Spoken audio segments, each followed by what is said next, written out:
When a poor nurse, whose arm is broken from being abused by her stepfather, faces an impossible choice, accept the protection of the city's most dangerous mafia boss, a man who can kill her enemies with a nod. This is a story about the fine line between salvation and possession, between love and obsession, between freedom and a golden cage. Watch until the end to see if Mila can escape her old hell without stepping into a new one. Like and comment the city you're watching to let me know how far this story has progressed. Now, let's begin. The city smelled like rain and diesel fuel at 3 in the morning. Mila Bennett pushed through the emergency exit of Memorial General Hospital, her left arm cradled against her chest beneath a coat that cost $19 at a thrift store 2 years ago. The fabric was too thin for October. Her scrubs underneath were still damp with sweat from a 12-hour shift that had turned into 16 when the pediatric oncology ward flooded with a 3-car pileup involving 2 kids under 8. She'd splinted fractures, held crying children, and smiled so hard her face hurt. Then she'd gone home during her mandated break and gotten her arm broken for not having dinner ready. The smile was still there. Muscle memory. Survival instinct. Her sneakers made wet sounds on the pavement as she started walking. The bus didn't run this road until 5:30. Uber was $11 she didn't have. Her apartment was 43 blocks north, past the warehouse district where streetlights had been shot out months ago and never replaced. Mila had walked it before. She could walk it again. Her right hand fumbled with her phone, the screen cracked in 3 places. She pulled up the weather app out of habit, like knowing it would rain harder in 20 minutes would somehow matter, like information could protect her from anything that actually hurt. The broken arm throbbed with each step. Ray had shoved her into the kitchen counter hard enough that she'd heard the snap before she felt it. Then he'd asked what was for breakfast. Like nothing happened. Like her body was just another thing in his house that sometimes broke and needed to work anyway. She'd wrapped it herself. Taken 3 Advil from the bottle she kept hidden under the bathroom sink. Smiled when he asked if she was okay. "I'm fine," she'd said. The lie tasted like blood. She'd bitten her tongue during the fall. Mila passed a closed bodega with bars on the windows, a check-cashing place advertising payday loans at 40% interest, and a boarded-up storefront that used to be a bookstore. The city looked different at this hour. Sharper. Meaner. Like it had taken off a mask it wore during the daytime and didn't care who saw what was underneath. She kept her head down and walked faster. The first drop of rain hit her cheek at Block 7. By Block 9, it was a downpour. Mila pulled her coat tighter, but the fabric was already soaked through. Water ran down her neck under her collar, cold enough to make her teeth chatter. Her broken arm felt like it was on fire. The wrapping she'd done was amateur work, unstable, and every jostle sent pain screaming up to her shoulder. She thought about stopping, finding an awning, waiting it out. But Ray would wake up in 2 hours expecting coffee and scrambled eggs, and a smile that said yesterday never happened. If she wasn't there, he'd come looking. And if he came looking, he'd find her because he always did, because she'd made the mistake of thinking she could have a life outside his apartment, and he'd spent 3 years teaching her exactly how wrong she was. So Mila walked. She was on Block 14 when the headlights appeared behind her. At first, she didn't think anything of it. Cars pass sometimes. Delivery trucks. Taxis looking for fares they'd never find in this neighborhood. But these headlights didn't pass. They slowed, kept pace. Mila's heart kicked against her ribs. She walked faster, her sneakers splashing through puddles, her broken arm jolting with each step. The headlights stayed exactly 10 feet behind her, bright enough to cast her shadow long and distorted across the wet pavement. She thought about running, discarded it. She was exhausted, injured, and whoever was in that car would catch her in seconds. She thought about screaming, but who would hear? Who would care? The car pulled alongside her, black SUV, tinted windows. The kind of vehicle that cost more than she'd make in 5 years. Mila kept walking, eyes forward, practiced smile locked in place even though her hands were shaking. The passenger window rolled down. "Miss Bennett." The voice was male, calm. The kind of calm that came from never having to raise your voice because people listened the first time. Mila stopped walking. She didn't know why. Some animal part of her brain recognized the tone, the weight behind it, and froze her in place like prey caught in a predator's gaze. "Get in the car." It wasn't a question. Mila turned to look. The interior of the SUV was dark, except for the faint glow of dashboard lights. She could make out a figure in the back seat, male, broad shoulders, the edge of a tailored suit that probably cost more than her rent. "I'm fine," she said. The lie again. Automatic. "You're 43 blocks from home with a broken arm in a rainstorm at 3 in the morning. The voice came from the back seat now. "You're not fine." Mila's breath caught. He knew where she lived. "I don't know you," she said. "No, but I know you." A pause. Mila Christine Bennett, 27, pediatric oncology at Memorial General. Graduated nursing school with honors despite working 3 jobs. Lives at 2847 Archer Street, apartment 4B. Stepfather Raymond Donovan, unemployed, 2 prior assault charges, currently wanted for skipping a court date on a DUI. The words landed like punches. Mila took a step back. Her heel hit the curb and she nearly fell, her broken arm screaming as she caught herself against a light pole. "Who the hell are you?" The back door opened. The man who stepped out moved like violence contained in expensive fabric. Tall, maybe 6'2". Dark hair swept back, jaw sharp enough to cut, and eyes that looked black in the dim light. He wore a charcoal suit with no tie, the collar of his white shirt open, and when he moved, Mila saw a flash of something metallic at his hip. A gun. He was carrying a gun. "My name is Alexander Russo," he said. The name hit her like cold water. Everyone in this city knew that name. It was whispered in hospital break rooms when someone came in with bullet wounds and no insurance. It showed up in newspaper articles about investigations that went nowhere. It was the answer to questions people were smart enough not to ask out loud. Alexander Russo ran this city the way other men ran businesses. Efficiently, ruthlessly, with the kind of power that didn't need to announce itself because everyone already knew. And he was standing 3 feet away from her. "I don't understand," Mila whispered. "Your stepfather broke your arm tonight." Alexander's voice was flat. A statement, not a question. "Ulna and radius, clean fracture, maybe 6 hours ago. You wrapped it yourself poorly, and you're walking home instead of going to the ER because you can't afford the copay, and you're terrified he'll find out you told anyone." Mila's throat closed. "How do you show—" "I'm going to ask you a question," Alexander interrupted. "And I need you to answer honestly, because what happens next depends on it." He took a step closer. Mila should have run, should have screamed, should have done anything except stand there staring at this man who looked at her like he could see straight through her skin to every secret she'd buried underneath. "Did Raymond Donovan break your arm?" The rain pounded down. Water ran into Mila's eyes.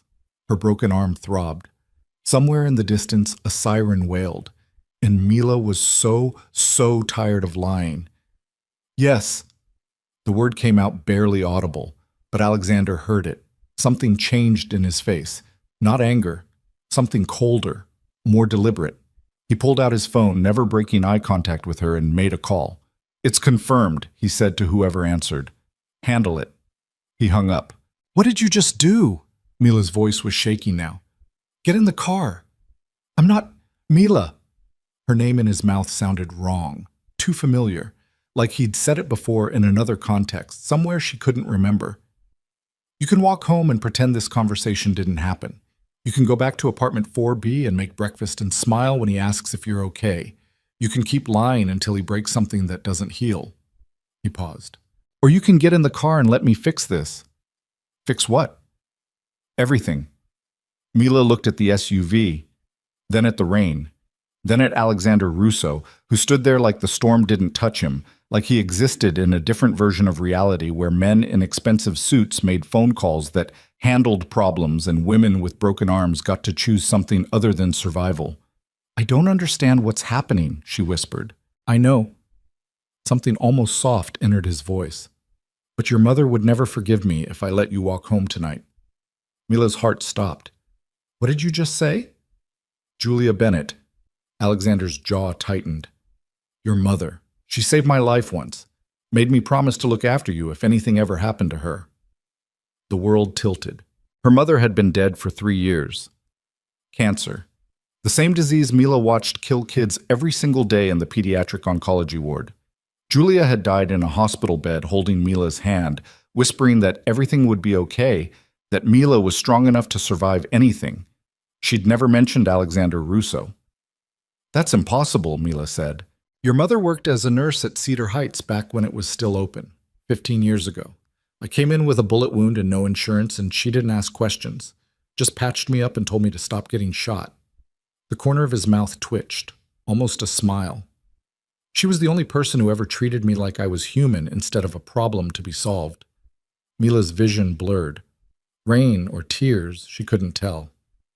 She never told me. She was protecting you, from me, from what I am. Alexander's expression hardened again. But she also made me swear that if you ever needed help, I'd be there, no matter what. I don't need... Your stepfather broke your arm, Mila. That's the third time in 18 months. The first time was your ribs. The second was your collarbone. I know because I've been watching. The words hit like ice water. You've been watching me? Keeping you safe. There's a difference. That's insane. Maybe. Alexander stepped aside, gesturing to the open car door. But I made a promise to a woman who saved my life. And I don't break my promises. Mila looked at the door, at the dry interior, at the possibility of something other than the 43 blocks ahead of her and the apartment waiting at the end and the man who would wake up in 2 hours expecting her to smile. If I get in that car, she said slowly, what happens? You come with me. We get your arm properly set. You sleep somewhere safe. And you never have to see Raymond Donovan again. And what do you want in return? Alexander's eyes met hers. Dark. Unreadable. Nothing you're not willing to give. It wasn't an answer. It was a blank check. And Mila had lived through enough men making promises to know that blank checks always came with interest. But her arm hurt. And she was tired. And somewhere deep in her chest, buried under years of fear and survival and practiced smiles, was a tiny spark of something that felt dangerously close to hope. Okay, she whispered. Alexander nodded once. He held out his hand, palm up, like he was offering her something instead of taking it. Mila took it. His grip was warm despite the rain, steady. He helped her into the SUV like she was made of glass, careful not to jostle her broken arm. And she sank into leather seats that smelled like expensive cologne and something darker underneath. The door closed. Alexander slid in beside her. The driver pulled away from the curb without a word, and Mila watched through the tinted windows as the rain-soaked street disappeared behind them, watched the warehouse district give way to cleaner neighborhoods with working streetlights and trees that weren't dead. Where are we going? She asked. Somewhere safe. That's not an answer. No, Alexander agreed, but it's the truth. Mila leaned back against the seat. Her broken arm throbbed in time with her heartbeat. Her clothes were soaked through. She was sitting in a car with a man she'd met 5 minutes ago, a man whose name made hardened criminals look over their shoulders, a man who claimed to know her dead mother and had been watching her for 18 months without her knowledge. She should have been terrified. Maybe she was, but mostly she just felt tired. The SUV drove through the city in silence. Mila watched the buildings get taller, cleaner, the kind of architecture that came with private security and doormen who wore uniforms. They passed the financial district, the theater district, neighborhoods where people paid more for parking than she made in a week. Then they left the city entirely.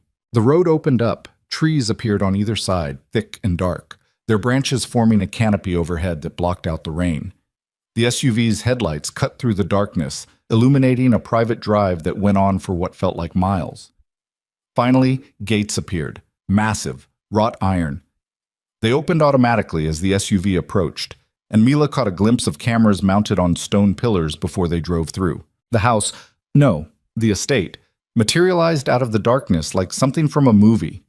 3 stories of white stone and floor-to-ceiling windows, lit from within by warm light that spilled across manicured lawns and gardens. Even the rain couldn't diminish. Fountains, marble steps, columns that belonged in a museum. The SUV stopped in front of the main entrance. "Welcome to my home," Alexander said quietly.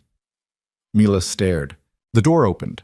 A man in a dark suit stood there holding an umbrella, his face professionally blank. Alexander got out first, then turned and offered his hand again. Mila took it because she didn't know what else to do. The steps were marble, real marble. Her wet sneakers squeaked on the surface as Alexander guided her toward the entrance, the umbrella keeping the rain off them both. The door was already open, warm air spilling out into the cold night. Inside was worse. vaulted ceilings, crystal chandeliers, a staircase that curved up into the second floor like something out of a palace, artwork on the walls that Mila didn't recognize but knew instinctively cost more than she'd earn in her lifetime. Mr. Russo. A woman appeared from a side hallway. Older, maybe 50, with gray hair pulled into a neat bun, and the kind of face that had seen things but decided not to talk about them. The doctor is waiting upstairs. Thank you, Helen.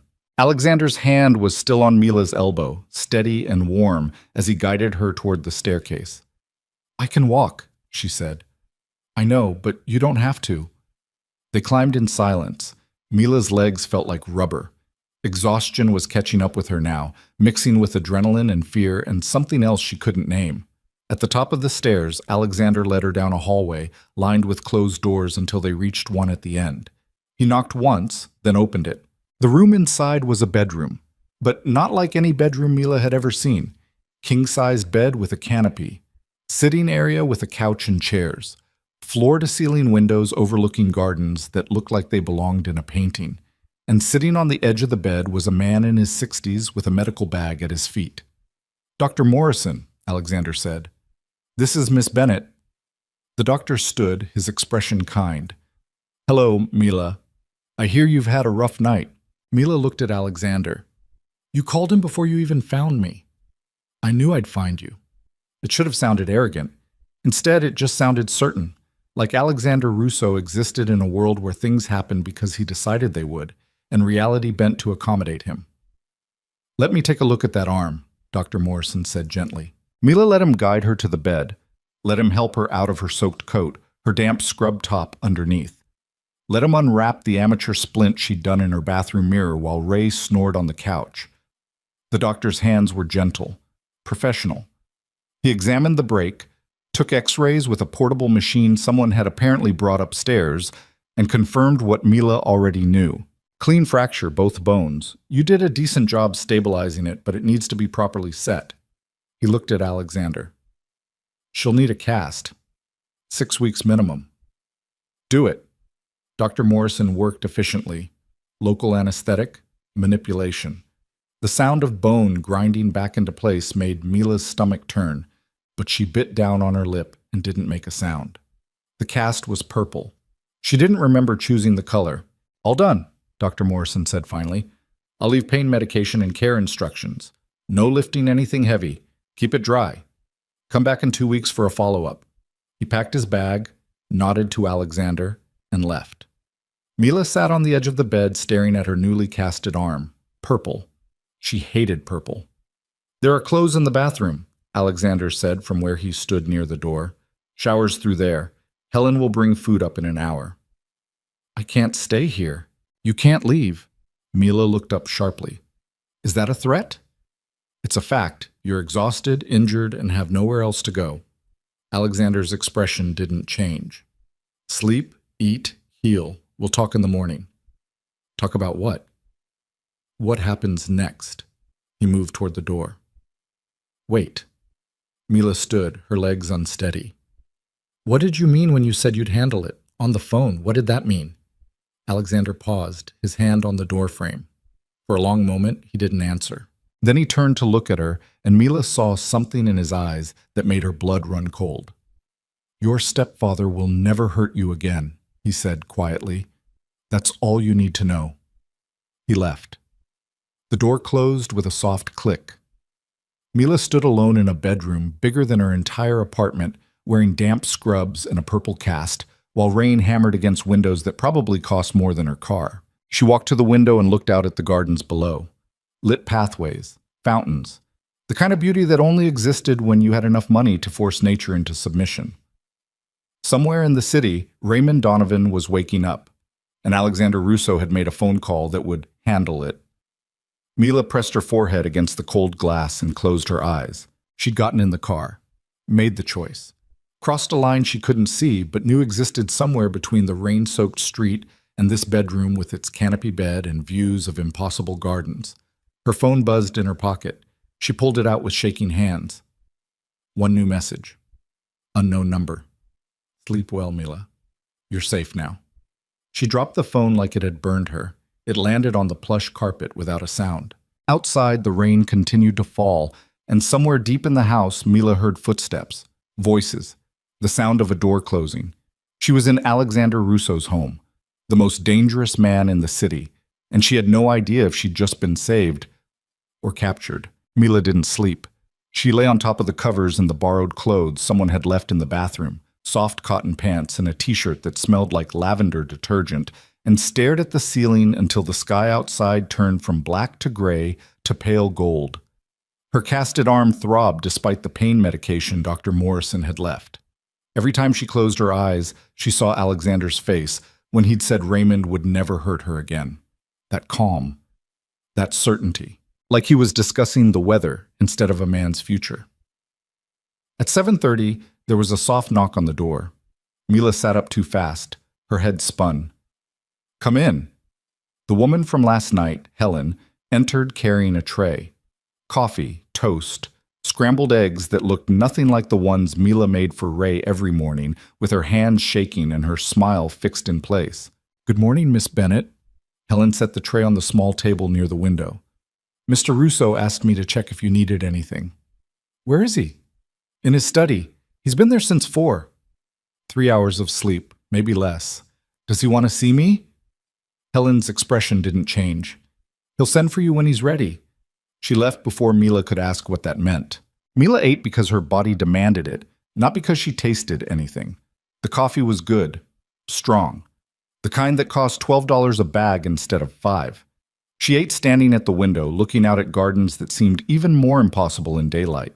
Stone paths, rose bushes, a pond with actual koi fish swimming in lazy circles. Her phone sat on the nightstand where she'd left it after reading that text. "You're safe now." Mila picked it up. No new messages, no missed calls. She pulled up her contact list and stared at Ray's name for a long moment before scrolling past it to the hospital's scheduling line. She needed to call in, explain she wouldn't be at work today, make up some excuse about the flu or a family emergency or... The phone rang in her hand. Unknown number. Mila's thumb hovered over the decline button. Then she answered. "Hello? Miss Bennett?" A male voice she didn't recognize. Professional. Clipped. "This is Detective Howard Chen with the Metro Police Department. I'm calling regarding Raymond Donovan." Mila's heart stopped. "What about him?" "We received a report early this morning that Mr. Donovan failed to appear for a mandatory court hearing yesterday. There's now a warrant for his arrest. When we went to execute that warrant at his residence, we found the apartment empty. His vehicle is also missing." The room tilted. "I don't understand." "We're trying to locate him. His employer says he didn't show up for work last night, and his phone is going straight to voicemail. You're listed as his emergency contact." Because Ray had put her name on everything. His lease, his car insurance, his probation paperwork. Another way to make sure she couldn't leave without consequences. "I haven't seen him since yesterday afternoon," Mila said carefully. It wasn't a lie. She'd left for her shift at 2. Ray had been on the couch watching television, 3 beers deep and getting louder with each commercial break. "Do you have any idea where he might go?" "No." "Miss Bennett, if you're protecting him..." "I'm not." The words came out harder than she intended. "If I knew where he was, I'd tell you." Another lie. But this one tasted different, less like blood and more like freedom. Detective Chen was quiet for a moment. "If he contacts you, call me immediately." He rattled off a number. Mila didn't write it down. "Okay." "Are you somewhere safe, Miss Bennett?" The question caught her off guard. Why? Raymond Donovan has a history of violence. If he's running from the law, he might try to find you, use you as leverage, or... "Oh, I'm safe," Mila interrupted. She looked around the bedroom with its canopy bed and floor-to-ceiling windows. "I'm staying with a friend." "Good. Keep it that way." He hung up. Mila lowered the phone slowly. Her hands were shaking. She sat down on the edge of the bed and tried to breathe normally, but her chest felt too tight, like someone had wrapped wire around her ribs and was pulling it tighter with each inhale. Raymond was gone. Not dead. Not arrested. Just gone. And Alexander had made one phone call. The door opened without knocking. Alexander stood in the doorway wearing different clothes than last night. Dark slacks, white shirt with the sleeves rolled to his elbows, no jacket. He looked like he'd showered but not slept. There were shadows under his eyes that hadn't been there before. The police called you, he said. Not a question. How did you... Mila stopped. Stupid question. What did you do to him? I removed him from your life. That's not an answer. It's the only one you're getting. Alexander stepped into the room and closed the door behind him. Raymond Donovan is gone. He won't come back. He won't call. He won't show up at the hospital or your apartment or anywhere else you might be. You're free. Free. Mila laughed, and it came out wrong. Too high, too sharp. I'm in your house. I don't know where I am. The police are looking for Ray, and you're telling me I'm free? Would you rather I'd left him in that apartment? Alexander's voice went cold. Let him wake up this morning and realize you never came home? Let him find you? I'd rather you'd told me what you were planning before you did it. You would have said no. Exactly. The word echoed in the large room. Alexander crossed the space between them in 3 steps.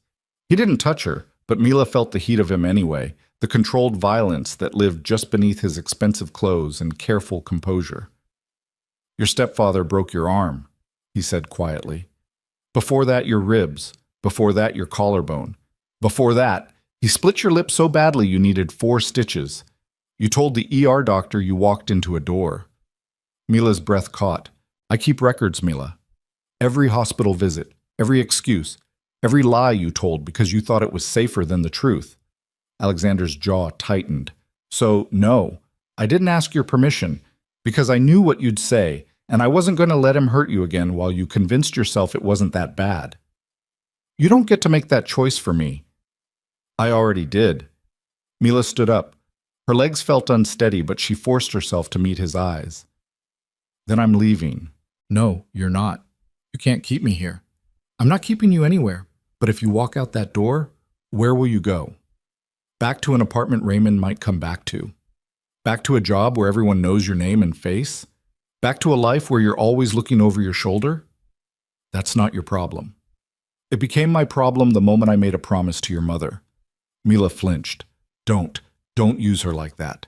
I'm not using her, I'm honoring her. Alexander's voice softened by a fraction. Julia saved my life when she didn't have to, kept secrets that could have gotten her killed, made me swear on everything I had that if you ever needed help, I'd be there. She never told me about you. Because she knew what I was, what being connected to me would mean. He paused. But she also knew that if things got bad enough, you'd need someone who could do things the right way, couldn't fix. And you're that someone? The man who makes people disappear with a phone call? Yes. The honesty was worse than a lie would have been. Mila sank back down onto the bed. Her casted arm felt like it weighed 1,000 pounds. What happens now? You stay here until we're certain Raymond isn't coming back. You heal. You figure out what you want to do next. Alexander moved to the window, his back to her. After that, you're free to leave. I'll set you up with a new apartment, new identity if you want it. Enough money to start over somewhere he'll never find you. And what do you want in return? I told you last night, nothing you're not willing to give. That's not an answer either. Alexander turned to look at her. The morning light cut across his face, sharp and unforgiving, and Mila saw something in his expression that made her chest tighten for reasons she couldn't name. I want you safe, he said simply. That's all. Mila wanted to believe him, wanted to think that men like Alexander Russo, men who ran criminal empires and made people disappear, could want something without taking everything in return.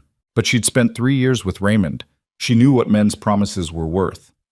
How long? She asked. However long it takes. That's not a week, maybe 2.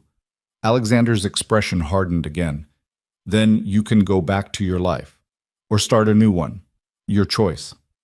It wasn't a choice, it was an ultimatum wrapped in expensive silk, but an ultimatum all the same. Mila looked down at her purple cast, at the borrowed clothes she was wearing, at the bedroom that cost more than she'd earn in a decade of 12-hour shifts.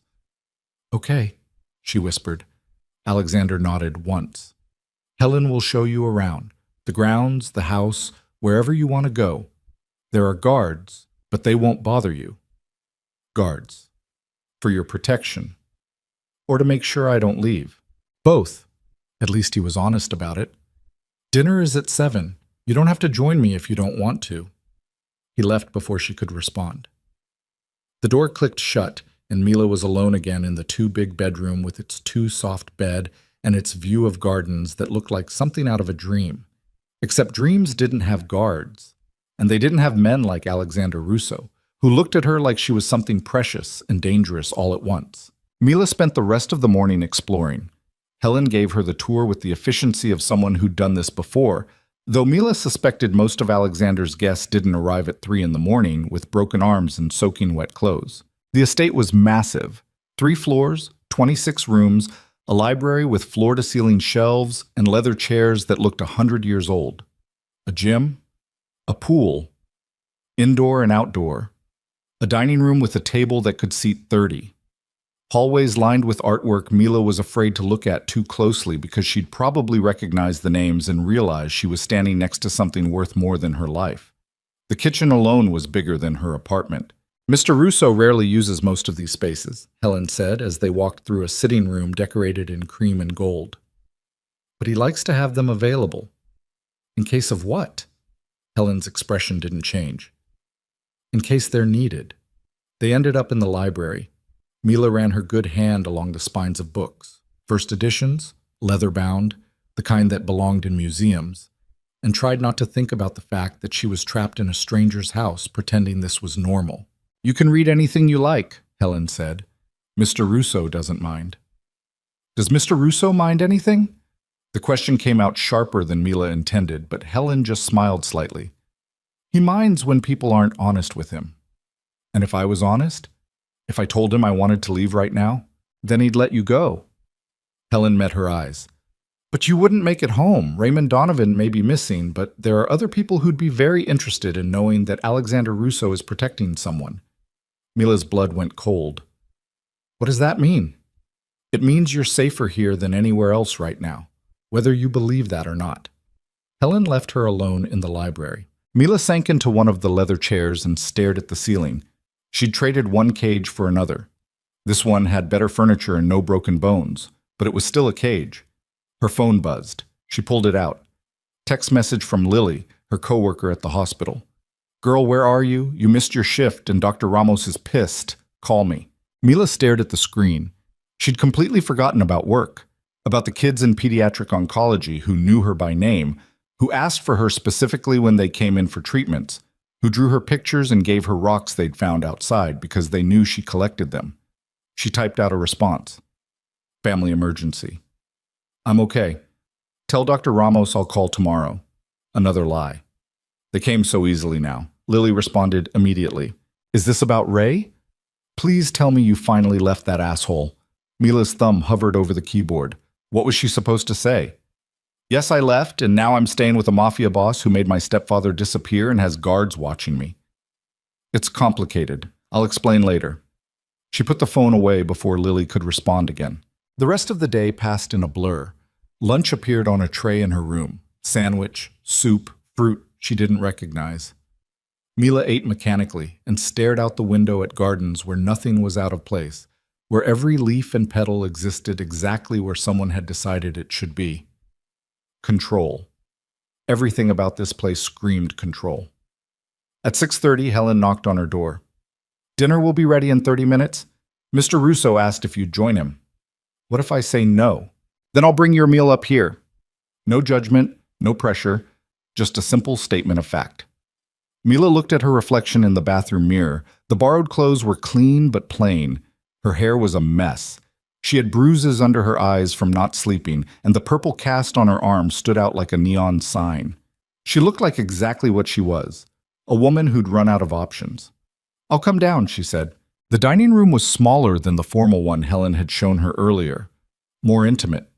A table for 6 instead of 30, set with china that probably cost more than Mila's car. Candles flickered in silver holders. Through the windows, she could see the sun setting over the gardens, painting everything gold and orange. Alexander sat at the head of the table, still in the same clothes from this morning, though he'd put on a jacket. He stood when she entered. "You came. You asked." "I wasn't sure you would." Mila sat down at the other end of the table, as far from him as the space would allow. A man in a dark suit, one of the guards probably, poured wine into her glass without asking if she wanted any. Alexander dismissed him with a gesture. The door closed, and they were alone.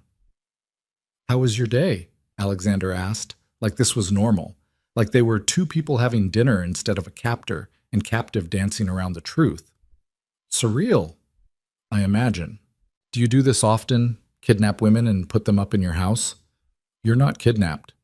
"Then what am I?" Alexander took a sip of wine. His eyes never left hers. "Protected." "From what?" "From men like me." The honesty landed like a slap. Before Mila could respond, the door opened and staff began bringing in food. Salad, soup, a main course that smelled incredible and looked like something from a restaurant Mila couldn't afford to walk past. They set everything out with practiced efficiency and disappeared again. Mila stared at her plate. "You should eat," Alexander said. "I'm not hungry." "You barely touched lunch. How do you—" She stopped. Of course he knew. He probably knew everything.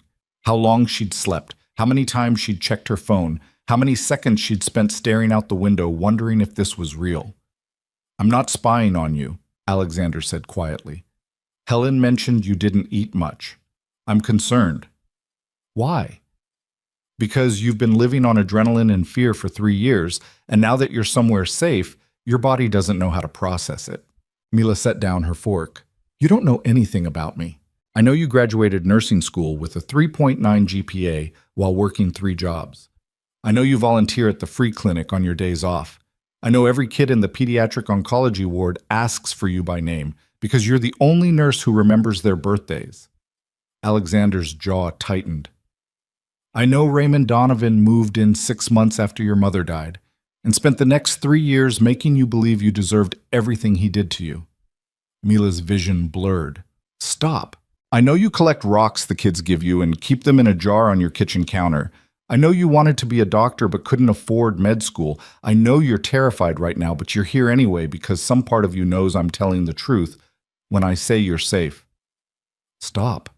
I know." "I said stop." Mila's voice cracked. "You don't get to do this. You don't get to act like you know me just because you've been watching me like some kind of stalker." Alexander's expression didn't change. "Maybe, but I've also kept you alive. I didn't ask you to. Your mother did." The words hung in the air between them. Mila pushed back from the table. Her chair scraped against the floor, loud in the quiet room. "I need air. There's a garden. I'll find it myself." She left before he could stop her, her borrowed shoes echoing on marble floors as she navigated hallways she barely remembered from this morning's tour. Finally, she found a door that led outside, onto a terrace overlooking one of the smaller gardens. The air was cold, clean. It smelled like roses and earth, and something else she couldn't name. Mila walked down stone steps, past fountains and flower beds, until she reached a pond at the far edge of the property. The koi fish from this morning drifted beneath the surface, their orange and white bodies catching the last of the sunset. She sat down on a bench and let herself fall apart. Not crying. She was past that. Just a bone-deep exhaustion that made her feel like she might sink into the ground and never get up again. Footsteps on the path behind her. She didn't turn around. "I'm sorry." Alexander's voice was quieter than she'd ever heard it. "I shouldn't have said those things. But they're true." "That doesn't mean I should have weaponized them."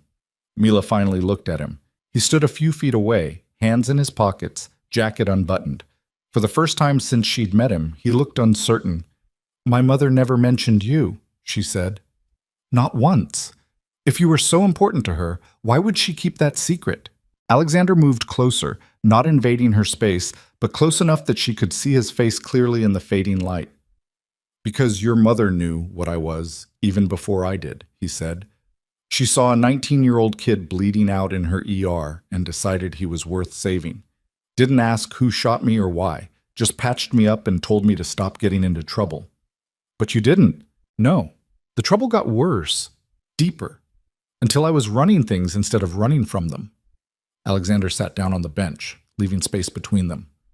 "By the time your mother got sick, I'd become exactly the kind of man she'd hoped I wouldn't be. But she called me anyway, asked me to promise I'd look after you if anything happened." "Why me?" "She had other people. Friends. Family. She knew what Raymond was. Alexander's voice went hard. She saw the warning signs long before you did. Saw him isolating you, controlling you, breaking you down piece by piece. And she knew that when she died, there'd be no one left to protect you from him. Mila's chest tightened. So she came to me, the monster, because she knew I was the only one who could keep you safe from men like him. Alexander paused. Men like me? You're not. Yes, I am. Don't lie to yourself about what I am, just because I'm not hurting you right now. His eyes met hers. I've killed people, Mila. Ordered deaths, destroyed lives, built an empire on violence and fear and blood. The only difference between me and Raymond is that I choose my targets more carefully. The honesty was brutal. Then why are you doing this? Mila whispered. If you're such a monster, why help me? Because your mother saw something in me worth saving, and I owe her. Alexander looked away toward the koi pond. And because when I see you, when I watch you walk through that hospital, smiling at kids who are dying, collecting their rocks and remembering their birthdays and making them believe the world isn't as cruel as it actually is, I remember what it felt like to have someone believe I could be more than what I became. Something in Mila's chest cracked. Alexander! The gunshot shattered the evening quiet like breaking glass. Alexander moved faster than Mila thought possible. 1 second he was sitting beside her, the next he'd pulled her off the bench and behind it, his body covering hers, his hand already reaching for something at his hip. Another shot. The fountain behind them exploded, water and stone fragments spraying across the garden. Stay down, Alexander ordered. His voice was different now, colder. The careful control stripped away to reveal something sharp underneath. Mila's heart slammed against her ribs. What's happening? Quiet. He pulled out his phone, pressed something, and suddenly there were men everywhere. Guards appearing from shadows Mila hadn't even noticed, weapons drawn, moving with military precision toward the tree line where the shots had come from. Alexander pulled her to her feet. We're going inside now. Stay behind me. They ran. Not toward the house, but toward a smaller building Mila hadn't noticed before, half hidden by trees. Alexander keyed in a code, the door opened, and he shoved her inside before following and slamming the door behind them. Darkness. Then emergency lights flickered on, revealing what looked like a safe room. Concrete walls, surveillance monitors, weapons mounted on racks. What the hell? Mila started. Someone just tried to kill me. Alexander was already at the monitors, fingers flying across keyboards, pulling up camera feeds from around the property. Or you, possibly both. Who? If I had to guess. He pulled up a feed showing men in dark clothes moving through the gardens, being intercepted by Alexander's guards. The Varga family. They've been looking for an opening for months. The Varga, Mila's voice caught. You mean the people Helen mentioned? The ones who'd be interested in knowing you're protecting someone? Alexander's jaw tightened. Yes. So I'm not safe here. You said I was safe. You are. He turned to look at her. Safer than anywhere else, but safe doesn't mean untouchable. On the monitors, Mila watched as Alexander's guards subdued 3 men. Zip ties. Hoods. They were dragged off camera toward another building. What are you going to do to them? She asked. Find out who sent them, how they knew you were here, whether there are more coming. And then? Alexander didn't answer. He didn't have to. Mila sank down onto a bench built into the concrete wall. Her casted arm throbbed. Her whole body shook with adrenaline crash. She'd been shot at. Actual bullets. Because she'd gotten in a car with a man she didn't know and let herself believe his promises. I want to go home, she whispered. You can't. I don't care. I want... Mila. Alexander crossed the room and crouched in front of her. Listen to me. Raymond is missing. You're connected to me now. The Vargas know it, which means everyone else will know it soon. If you go home, they'll use you to get to me. And when they're done using you, they'll kill you. So what do I do? You stay. You let me handle this, and you trust that I will keep you alive. I don't know you. No, but your mother did. Alexander's expression softened by a fraction. And she trusted me with the only thing that mattered to her, so trust her judgment, even if you can't trust mine. Mila looked into his eyes. Dark. Unreadable. The eyes of a man who'd just been shot at and looked more annoyed than afraid. This is insane, she said. Yes. I should never have gotten in that car. Probably not. But I did. Yes. Alexander stood. And now we both have to live with that choice. On the monitors, the last of the intruders was being dragged away. The gardens looked peaceful again. Like nothing had happened. Like bullets hadn't just torn through the evening quiet and shattered whatever fragile safety Mila had convinced herself existed here. What happens now? She asked. Alexander pulled out his phone, typed something, sent it. Now, he said quietly, things get complicated. The word settled over Mila like ice water, because she suddenly understood what she'd been trying not to see since the moment she'd gotten in that black SUV. She wasn't a guest here. She was bait. And Alexander Russo, the man her mother had trusted, the man who'd promised to protect her, the man who looked at her like she was something worth saving. He'd just painted a target on her back the size of the entire city. Mila didn't speak to Alexander for 3 days. She stayed in her room with the door locked, eating only what Helen brought on trays, and spent hours staring at the ceiling trying to figure out when exactly she'd stopped being a person and started being a chess piece. The answer kept coming back to the same moment. When she'd taken Alexander's hand and gotten into that SUV, every choice after that had been an illusion. On the 4th morning, Alexander knocked on her door at 6 a.m. "We need to talk." Mila didn't answer. "Mila, open the door. Go away." "I'm not leaving." She pulled the pillow over her head and tried to pretend she was somewhere else. Anywhere else. But his voice cut through the cotton and down like a blade. "The men who came here, the ones who shot at us, they're connected to Victor Varga. He knows you're here. He knows what you mean to me." Mila sat up so fast her vision swam. She crossed the room and yanked open the door. Alexander stood in his hallway fully dressed despite the early hour, looking like he hadn't slept in days. There were new lines around his eyes, a tension in his shoulders that hadn't been there before. "What I mean to you," Mila's voice came out raw, "I don't mean anything to you. I'm a promise you're keeping to a dead woman." "That's not... You used me." The words tasted like ash. "You knew bringing me here would draw attention. You knew people would see it as weakness. You put me in the middle of your war and didn't even have the decency to warn me." Alexander's expression didn't change. "If I'd warned you, you wouldn't have come." Exactly. "And Raymond would still be breaking your bones." Mila stepped back. Her casted arm throbbed, a constant reminder that she'd traded one kind of violence for another. At least with Ray, she'd known the rules. Here, she was drowning in a game she didn't understand. "I want to leave," she said quietly. "No. You can't keep me here. Watch me." Alexander moved into the room, closing the door behind him. "Victor Varga is one of the most dangerous men in this city. He's been trying to take territory from me for 2 years, and he finally found an opening, you. Then let me go. I'll disappear. He'll have no reason to... He'll find you in 48 hours and put a bullet in your head just to prove a point." Alexander's voice went cold. "That's what men like Victor do. They don't negotiate. They don't show mercy. They find the thing you care about most and they destroy it. So what am I supposed to do? Stay here forever? Live in your mansion like some kind of prisoner?" "You're not a prisoner." "Then what am I?" The question hung between them.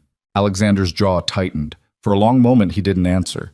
Then he said something that made Mila's blood freeze. "You're the only leverage Victor has against me, which means you're also the only thing keeping this war from turning into a massacre." The words landed like stones. "What? If I retaliate for the attack, if I go after Victor the way I want to, he'll escalate. More bullets, more bodies, civilians caught in the crossfire." Alexander's eyes were flat, dead. "But as long as you're here, as long as he thinks he can get to me through you, he'll be cautious, calculated. It buys me time to handle this the right way." Mila's throat closed. "You're using me as a shield. I'm using you as a deterrent. That's the same thing." "No. A shield gets destroyed. A deterrent keeps everyone alive." Alexander took a step closer. "Including you." "I didn't agree to this." "You agreed when you got in the car." Mila's hand moved before she could stop it. The slap cracked across Alexander's face, loud enough to echo in the large room. He didn't flinch, didn't move, just stood there with a red mark blooming across his cheek and looked at her like he'd expected it. "Feel better?" he asked quietly. "No." "Good. Because feeling better means you're lying to yourself about what this is." Alexander's voice was steady, calm, the kind of calm that came from being slapped before and learning not to react. "I'm keeping you alive, Mila. That's all I can promise you. It's not pretty. It's not fair. But it's the truth. My mother would hate you for this." Something flickered across his face. Pain, maybe. Or regret. It was gone too fast to tell. "She'd understand," he said. "You didn't know her." "I knew her well enough." Alexander turned toward the door. "Get dressed. We're going out." "I'm not going anywhere with you." "Yes, you are. Unless you want to spend the next 3 months locked in this room wondering if today's the day Victor finds a way past my security." He paused, his hand on the doorknob. "There's a charity gala tonight. High profile. Public. Victor won't make a move there because too many eyes will be watching. You'll be safer in a ballroom full of strangers than you are hiding in here." "Why would you take me to something like that?" "Because hiding you makes you look like a weakness. Showing you off makes you look like a strategy." Alexander's expression hardened. "And right now I need Victor to think I'm 10 steps ahead of him even if I'm only 3. He left before Mila could argue. The door closed, and she was alone again with her thoughts and the growing understanding that everything she'd believed about her situation had been wrong from the start. At noon, Helen appeared with a garment bag. "For tonight," she said, hanging it on the back of the bathroom door. "Mr. Russo thought you might need something appropriate?" Mila stared at the bag. "I'm not going." "Then you'll be the first person to ever successfully say no to him." Helen's tone was neutral, but there was something almost like sympathy in her eyes. "For what it's worth, he's trying to keep you alive. It may not feel like it, but he is. By using me as bait. By making you visible, there's a difference." Helen left. Mila waited until she was gone, then unzipped the garment bag. The dress inside was midnight blue, floor length, with a neckline that would show her collarbones and shoulders. The fabric felt like water. There were shoes to match, heels she'd never be able to walk in, and jewelry that looked real even though it couldn't be. She should refuse. Should lock herself in this room and force Alexander to drag her out kicking and screaming. But what would that prove? That she was still fighting? That she hadn't given up? Or that she was exactly as powerless as she felt? Mila took a shower, put on the dress, did her makeup the way her mother had taught her years ago, enough to look polished, not enough to look like she was trying. Her casted arm ruined the effect, purple and bulky against the elegant dress, but there was nothing she could do about that. At 6:30, Alexander knocked again. Mila opened the door. He changed into a tuxedo that fit him like a weapon. Black jacket, black tie, white shirt that made his dark eyes look even darker. He'd shaved. His hair was swept back. He looked like money, and danger had a child and named it power. His eyes swept over her once. Something shifted in his expression. "You look—" He stopped. "Like bait?" Mila's voice was sharp. "Beautiful." The word came out quiet, rough, like it hurt to say. "You look beautiful." Mila hated that the compliment landed, hated that some stupid part of her wanted to hear it again. "Let's get this over with," she said. The gala was being held downtown at the Meridian Hotel, a building so expensive Mila had only ever seen it from the outside. Alexander's driver navigated through evening traffic while Mila sat in silence, watching the city slide past through tinted windows. "There are rules," Alexander said finally.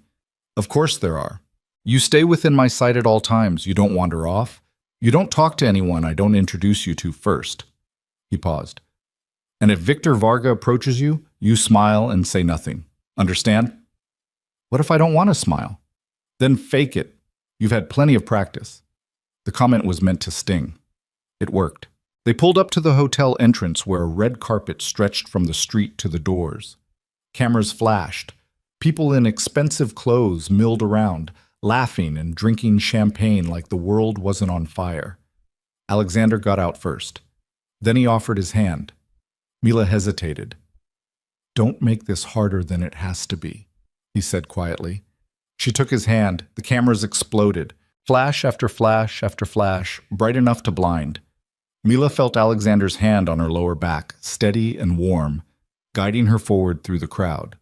People stared, whispered. She caught fragments of conversation. That's her. Russo's new. Where did he find? Inside was worse. The ballroom was massive. Crystal chandeliers, marble floors, a string quartet playing something classical in the corner. Waiters circulated with trays of champagne and appetizers that probably cost more per bite than Mila made in an hour. Everyone stopped talking when they entered. Then the whispers started again, louder this time, spreading through the room like wildfire. They're staring, Mila whispered. Let them. Alexander's hand stayed on her back. You're the most interesting person here. I'm the most out-of-place person here. Same thing. They moved through the crowd. Alexander introduced her to people whose names Mila forgot immediately. Business associates, politicians, a judge who smiled too wide and shook her hand too long.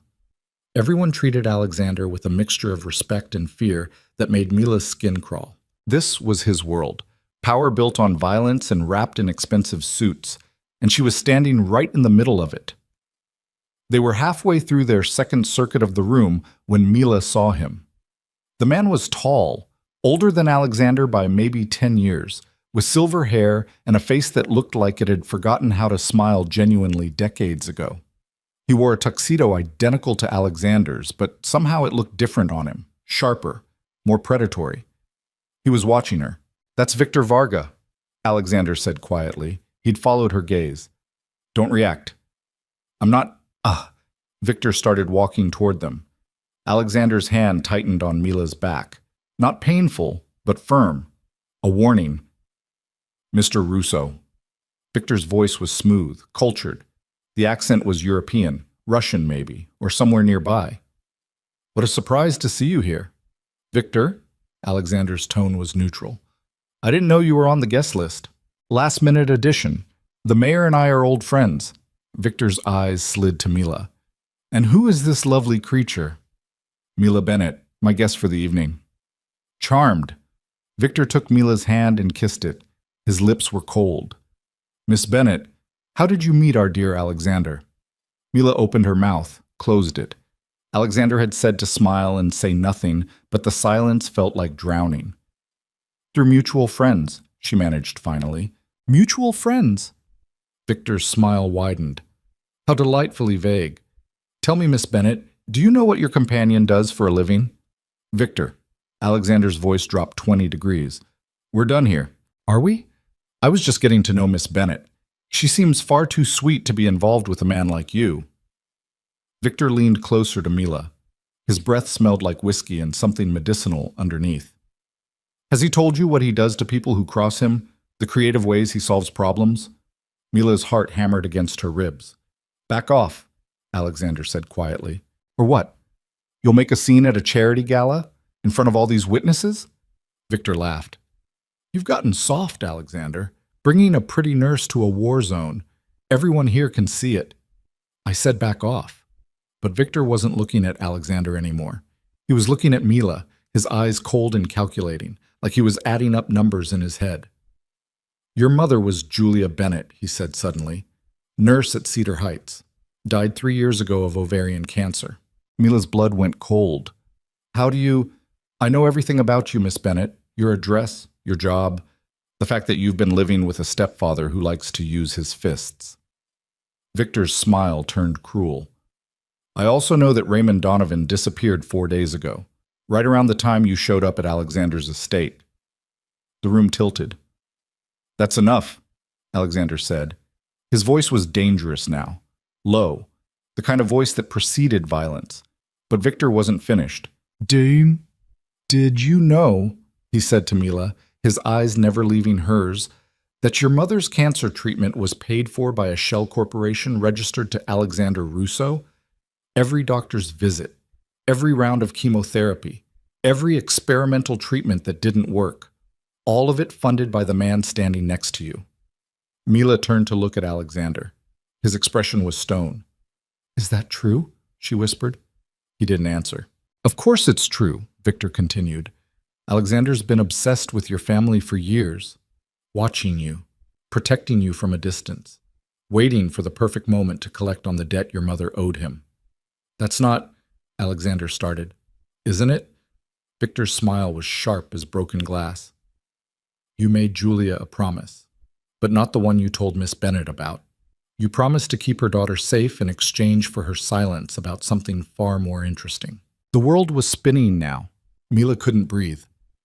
What is he talking about? She asked Alexander. Alexander's jaw was so tight it looked like it might crack. Victor, walk away, now. Why? So you can keep lying to her? Victor turned back to Mila. Your mother didn't save Alexander's life, Miss Bennet. She covered up a murder. The words landed like explosions. What? 15 years ago, Alexander Russo killed a man in cold blood in the emergency room at Cedar Heights. Shot him twice in the chest while he was handcuffed to a gurney. Your mother was the attending nurse. She witnessed everything. Victor paused. And she helped him hide the body. Mila's legs stopped working. She would have fallen if Alexander hadn't caught her. That's a lie, Alexander said. His voice was steel. Victor, I swear to... Ussi. You swear to what? Kill me at a charity gala? Victor laughed. Your mother made a choice, Miss Bennet. She could have reported what she saw. Could have ended Alexander's career before it started. Instead, she took his money and kept her mouth shut. And when the cancer came, she had the audacity to ask for more. Stop talking. Alexander's hand was on Mila's arm now, steady despite the rage in his voice. Mila, don't listen to him. He's... Tell her, Victor interrupted. Tell her who that man was, the one you killed, the one her mother helped you bury. Alexander's eyes closed, just for a second, but it was enough. His name was Marcus Donovan, Victor said softly. Raymond's older brother. The floor disappeared. Mila pulled away from Alexander like he'd burned her. Her vision swam. Her casted arm throbbed in time with her heartbeat. No, she whispered. Yes. Victor's smile was victorious. Raymond never knew what happened to his brother. Thought he'd run off, disappeared. But the truth is, Alexander Russo put 2 bullets in Marcus's chest, and your mother helped him get away with it. And when Raymond started dating Julia's daughter years later, Alexander couldn't touch him without risking exposure. The pieces fell into place with sickening clarity. Ray's last name, Donovan. She'd never thought about it, never connected it to anything because why would she? But Alexander had known. Alexander had known the entire time. You let him hurt me, Mila said. Her voice sounded wrong, distant, like it belonged to someone else. You watched for 18 months while Ray broke my bones, and you didn't stop him because if you did, he'd find out what you did to his brother. Mila, you used my mother's guilt to control her, made her take money to pay for treatment so she'd stay silent, and when she died, you used me the same way. A promise to protect me that was really just, what? Insurance? Making sure Raymond never found out the truth? Alexander's expression cracked. That's not... Is it true? Mila's voice was loud enough to turn heads now. People were staring, whispering.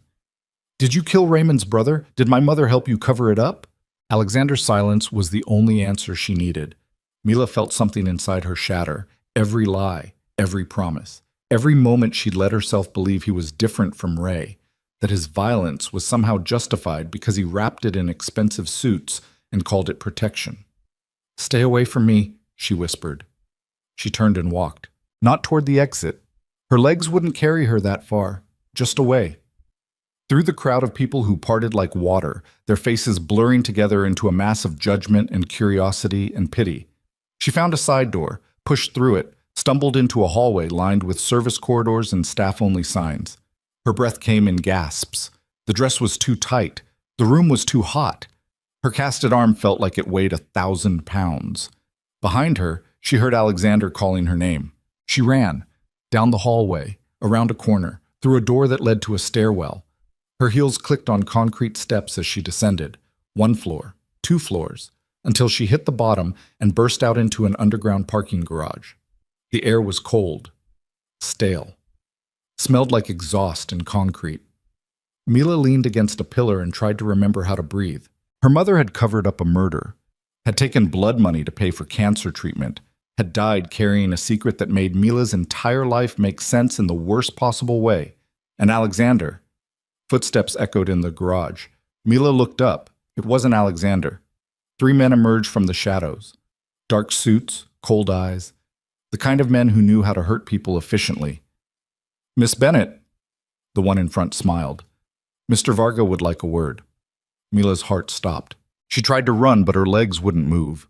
Tried to scream, but her throat closed around the sound. The men moved fast. One grabbed her good arm, another clamped a hand over her mouth. The third pulled out a phone and made a call. "We have her!"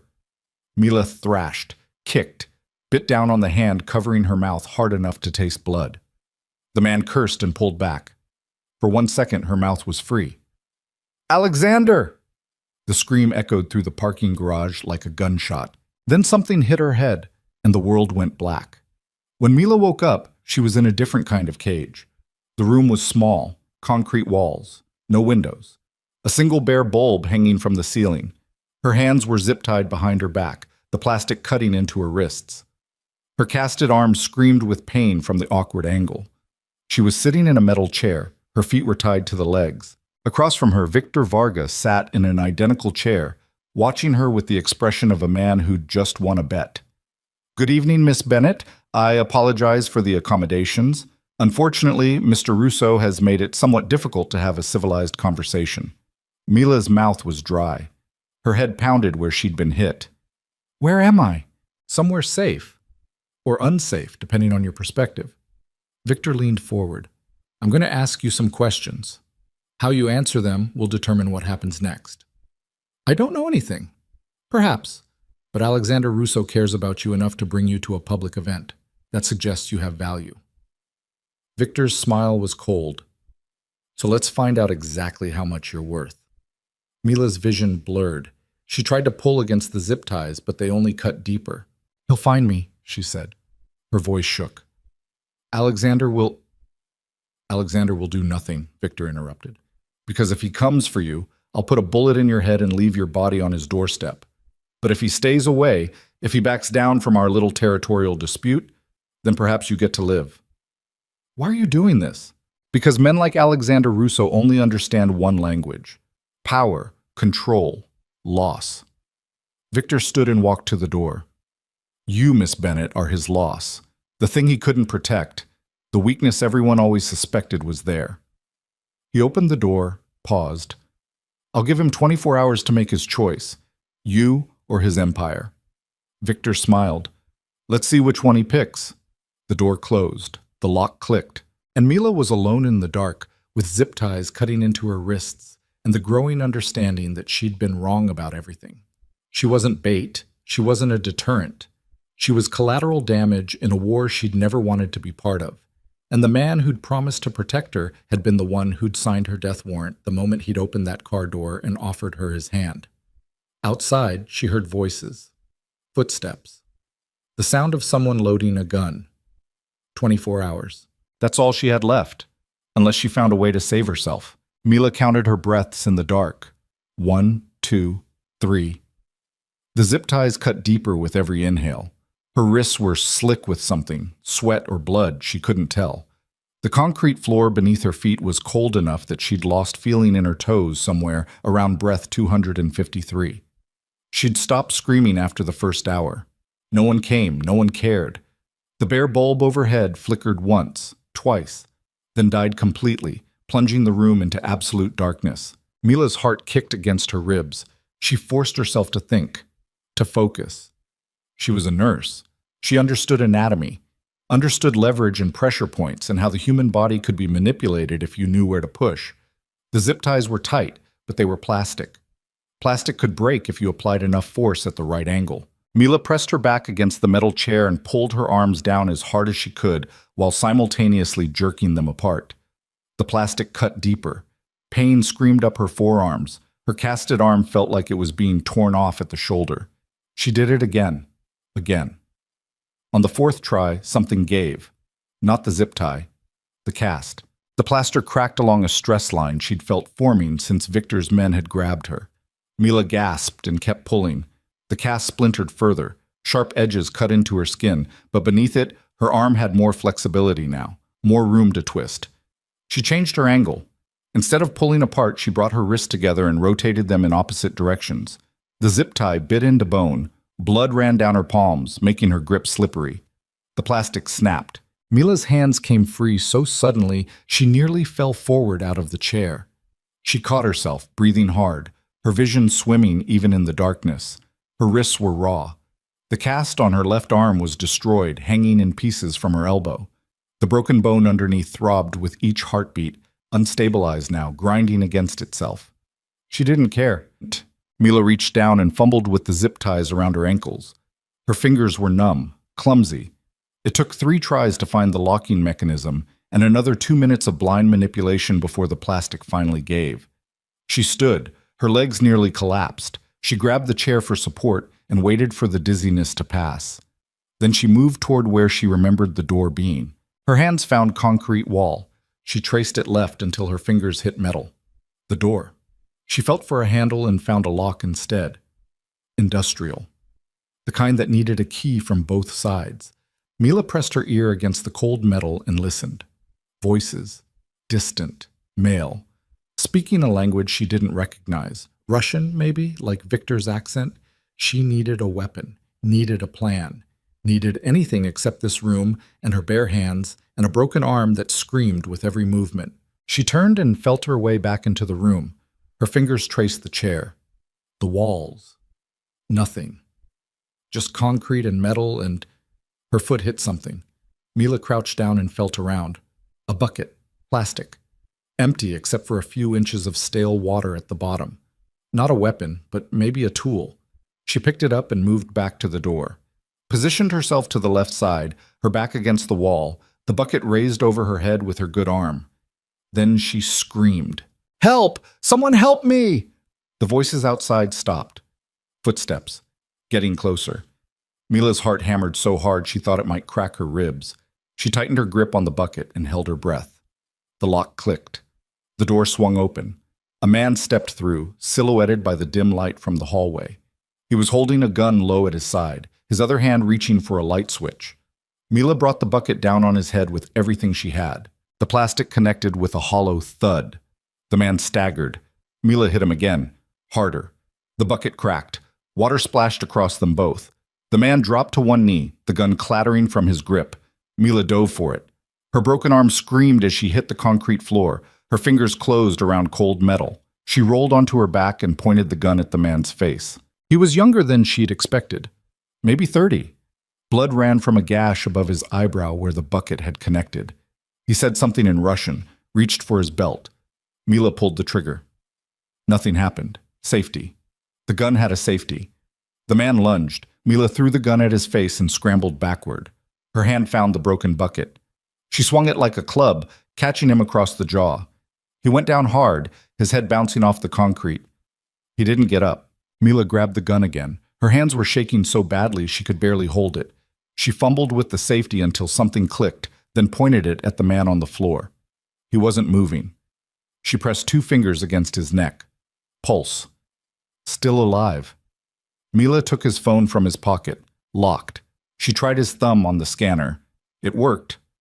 3 missed calls from a contact labeled VV, Victor Varga, and 1 text message sent 20 minutes ago. Russo rejected the offer. Kill her. Mila's vision blurred. 24 hours. Victor had said 24 hours, but that had been a lie. Alexander had already made his choice, and Mila had been dead the moment Victor's men put her in that chair.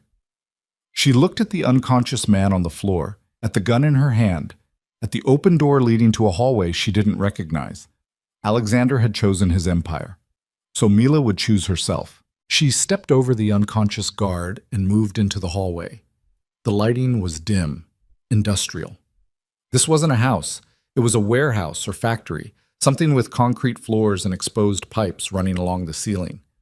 Voices echoed from somewhere to her left, footsteps to her right. Mila went right. She moved as quietly as she could in the dress and heels from the gala. The fabric whispered with each step. Her broken arm hung useless at her side, still wrapped in fragments of purple plaster. She passed a door, another, a third, all closed. She tried the 4th, and it opened into a storage room filled with crates. No windows. No exit. Behind her, someone shouted in Russian. They'd found the guard. Mila ran. The hallway branched. She took the left fork and found herself in a larger space, a loading bay with roll-up doors and a concrete ramp leading up to street level. Through the small window in one of the doors, she could see darkness. Night. No streetlights. She tried the door, locked from the outside. Footsteps pounded behind her, getting closer. Mila looked around desperately. There, a fire escape ladder leading up to a catwalk that ran along the ceiling. She shoved the gun into the waistband of her dress and grabbed the first rung. Pain exploded through her broken arm as she pulled herself up. She bit down on a scream and kept climbing. 1 rung, 2, 3. Her dress caught on something and tore. She didn't stop. She reached the catwalk just as 3 men burst into the loading bay below. Mila pressed herself flat against the metal grating and held her breath. The men spread out. One checked the doors, another examined the ladder she'd just climbed. The third pulled out a phone and made a call. "She's not here. Maybe she went—" A gunshot cut through his words, but no one was shooting at her. The men below dropped their weapons and raised their hands. "Don't move!" The voice came from the entrance to the loading bay. Male, cold, familiar. Alexander stepped into view. He wasn't alone. 6 men flanked him, all armed, all wearing the kind of tactical gear that said they knew how to use the weapons they carried. Alexander himself held a pistol in one hand, pointed at the nearest of Victor's guards. "Where is she?" Alexander's voice was flat. Dead. The voice of a man who'd already decided how this ended. "We don't know. She escaped." Alexander shot him. The sound was deafening in the enclosed space. The man dropped, clutching his leg, screaming. "Wrong answer." Alexander moved to the second guard. "Where is she?" "Victor has her. He moved her an hour ago." Another shot. This one hit the wall 6 inches from the guard's head. "Try again." "I swear she was here, but she got out of the room and—" Alexander pressed the gun against the man's forehead. "Alexander, wait."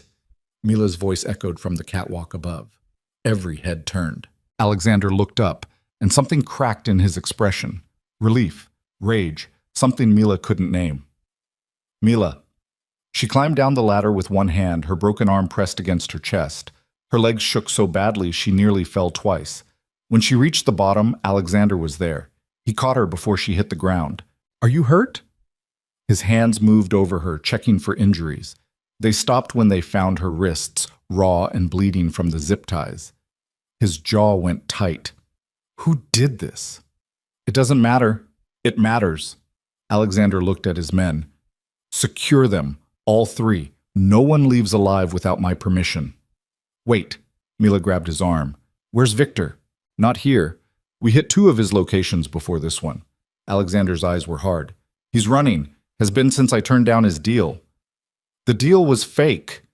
Mila pulled out the phone she'd taken from the guard, showed him the text message. "He was going to kill me anyway."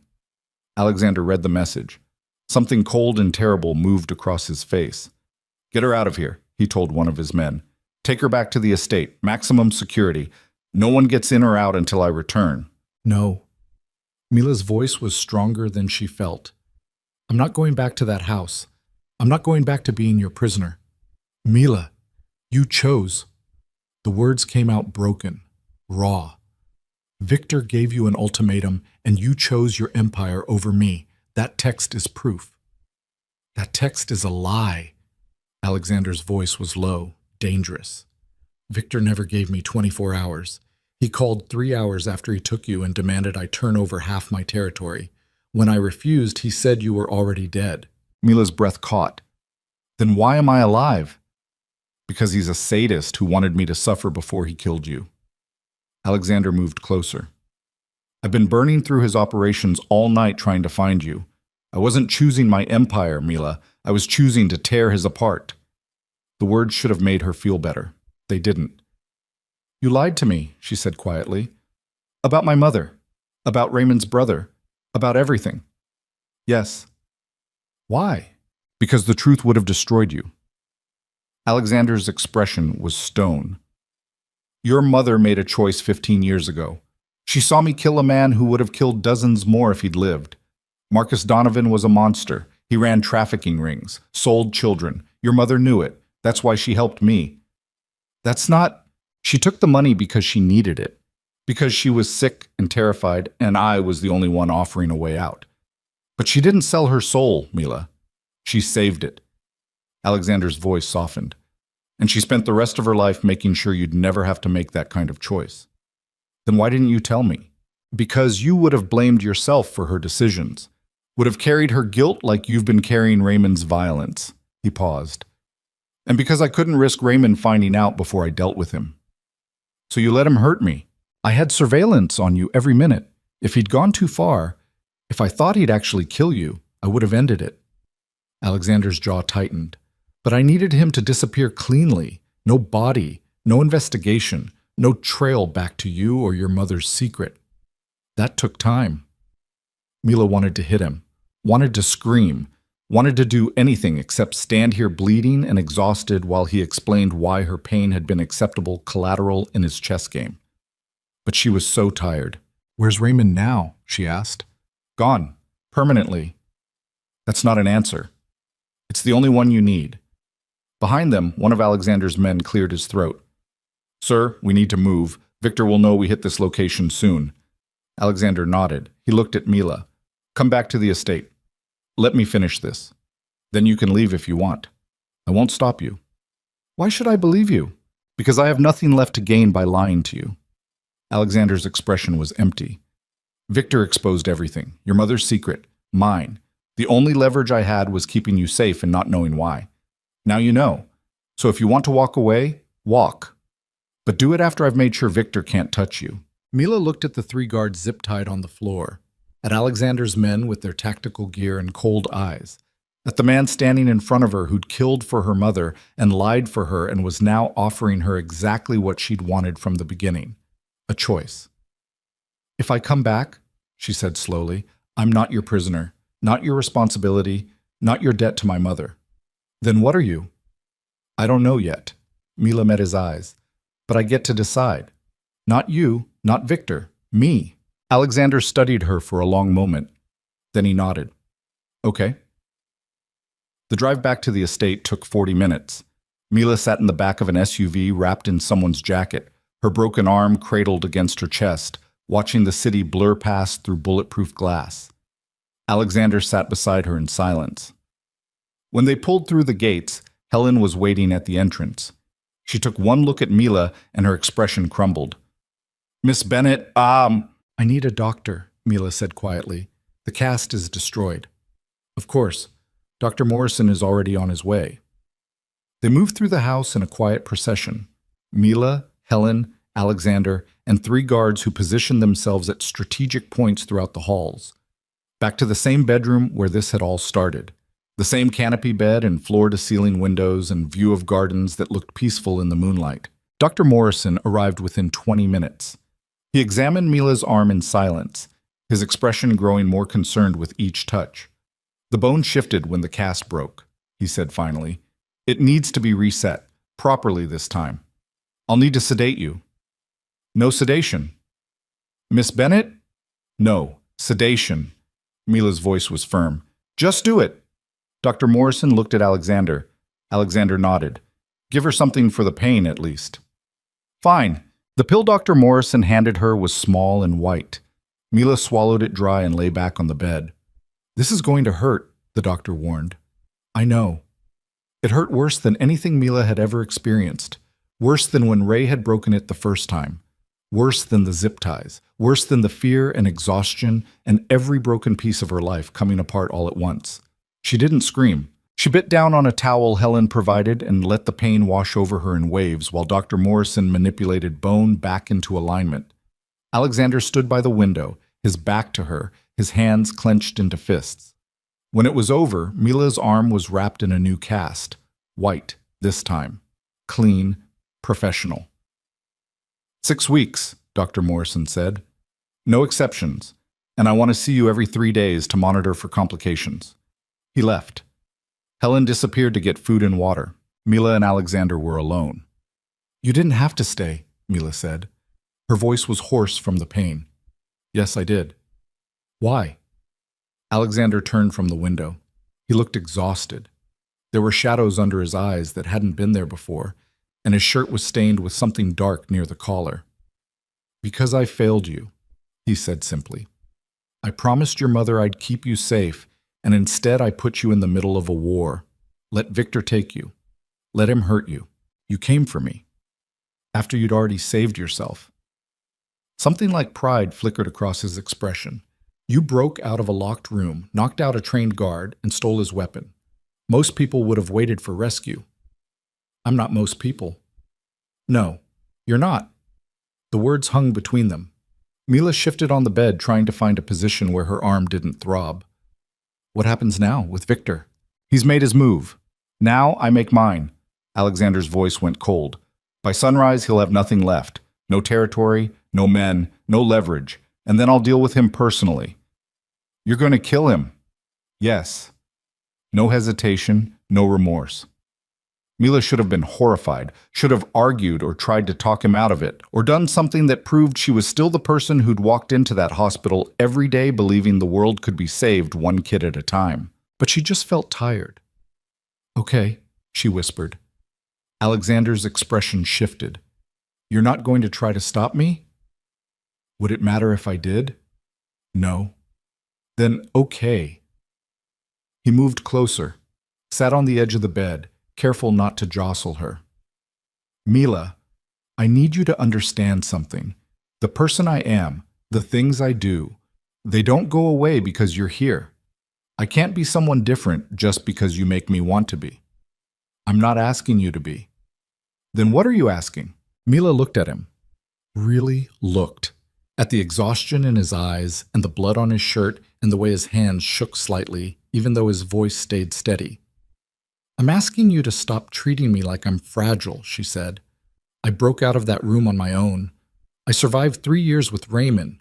I'm still here. So stop protecting me from the truth about who you are and let me decide if I can handle it.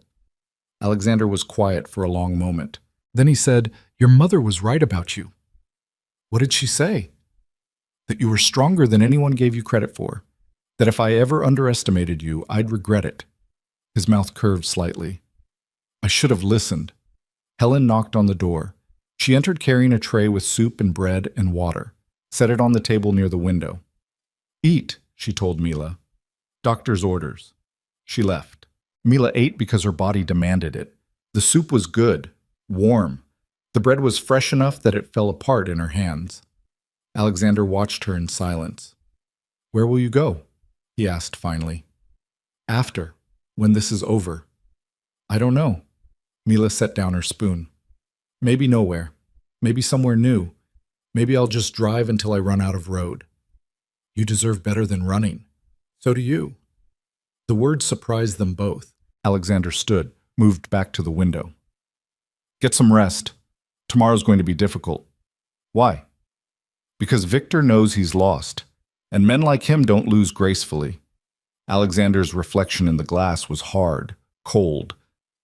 He'll make one last move, something desperate, something designed to hurt me as badly as possible before I end him. What could he possibly do? You said he has nothing left. Alexander turned to look at her. His eyes were dark. He has you. The words settled over Mila like ice. I'm here, behind your security, behind guards and gates, and it won't matter. Victor spent 15 years building his reputation on being unpredictable, on doing things no one else would consider. Alexander's jaw tightened. If he thinks he can get to you one more time, he will. And next time, I might not find you in time. So what do? We end this, tonight. How? Alexander pulled out his phone, typed something, sent it. I'm going to give Victor exactly what he wants. Your territory? No. Alexander looked at her. You. Mila's heart stopped. What? I'm going to tell him you're leaving, that you're done with me, that you'll be at the house alone while I meet with my associates across town. Alexander's voice was steady, calm. And when he comes for you, I'll be waiting. That's insane. You're using me as bait again. I'm using you as the trigger on a trap. He moved closer. But this time you know exactly what's happening. This time you choose. And if I say no, then we do this the slow way.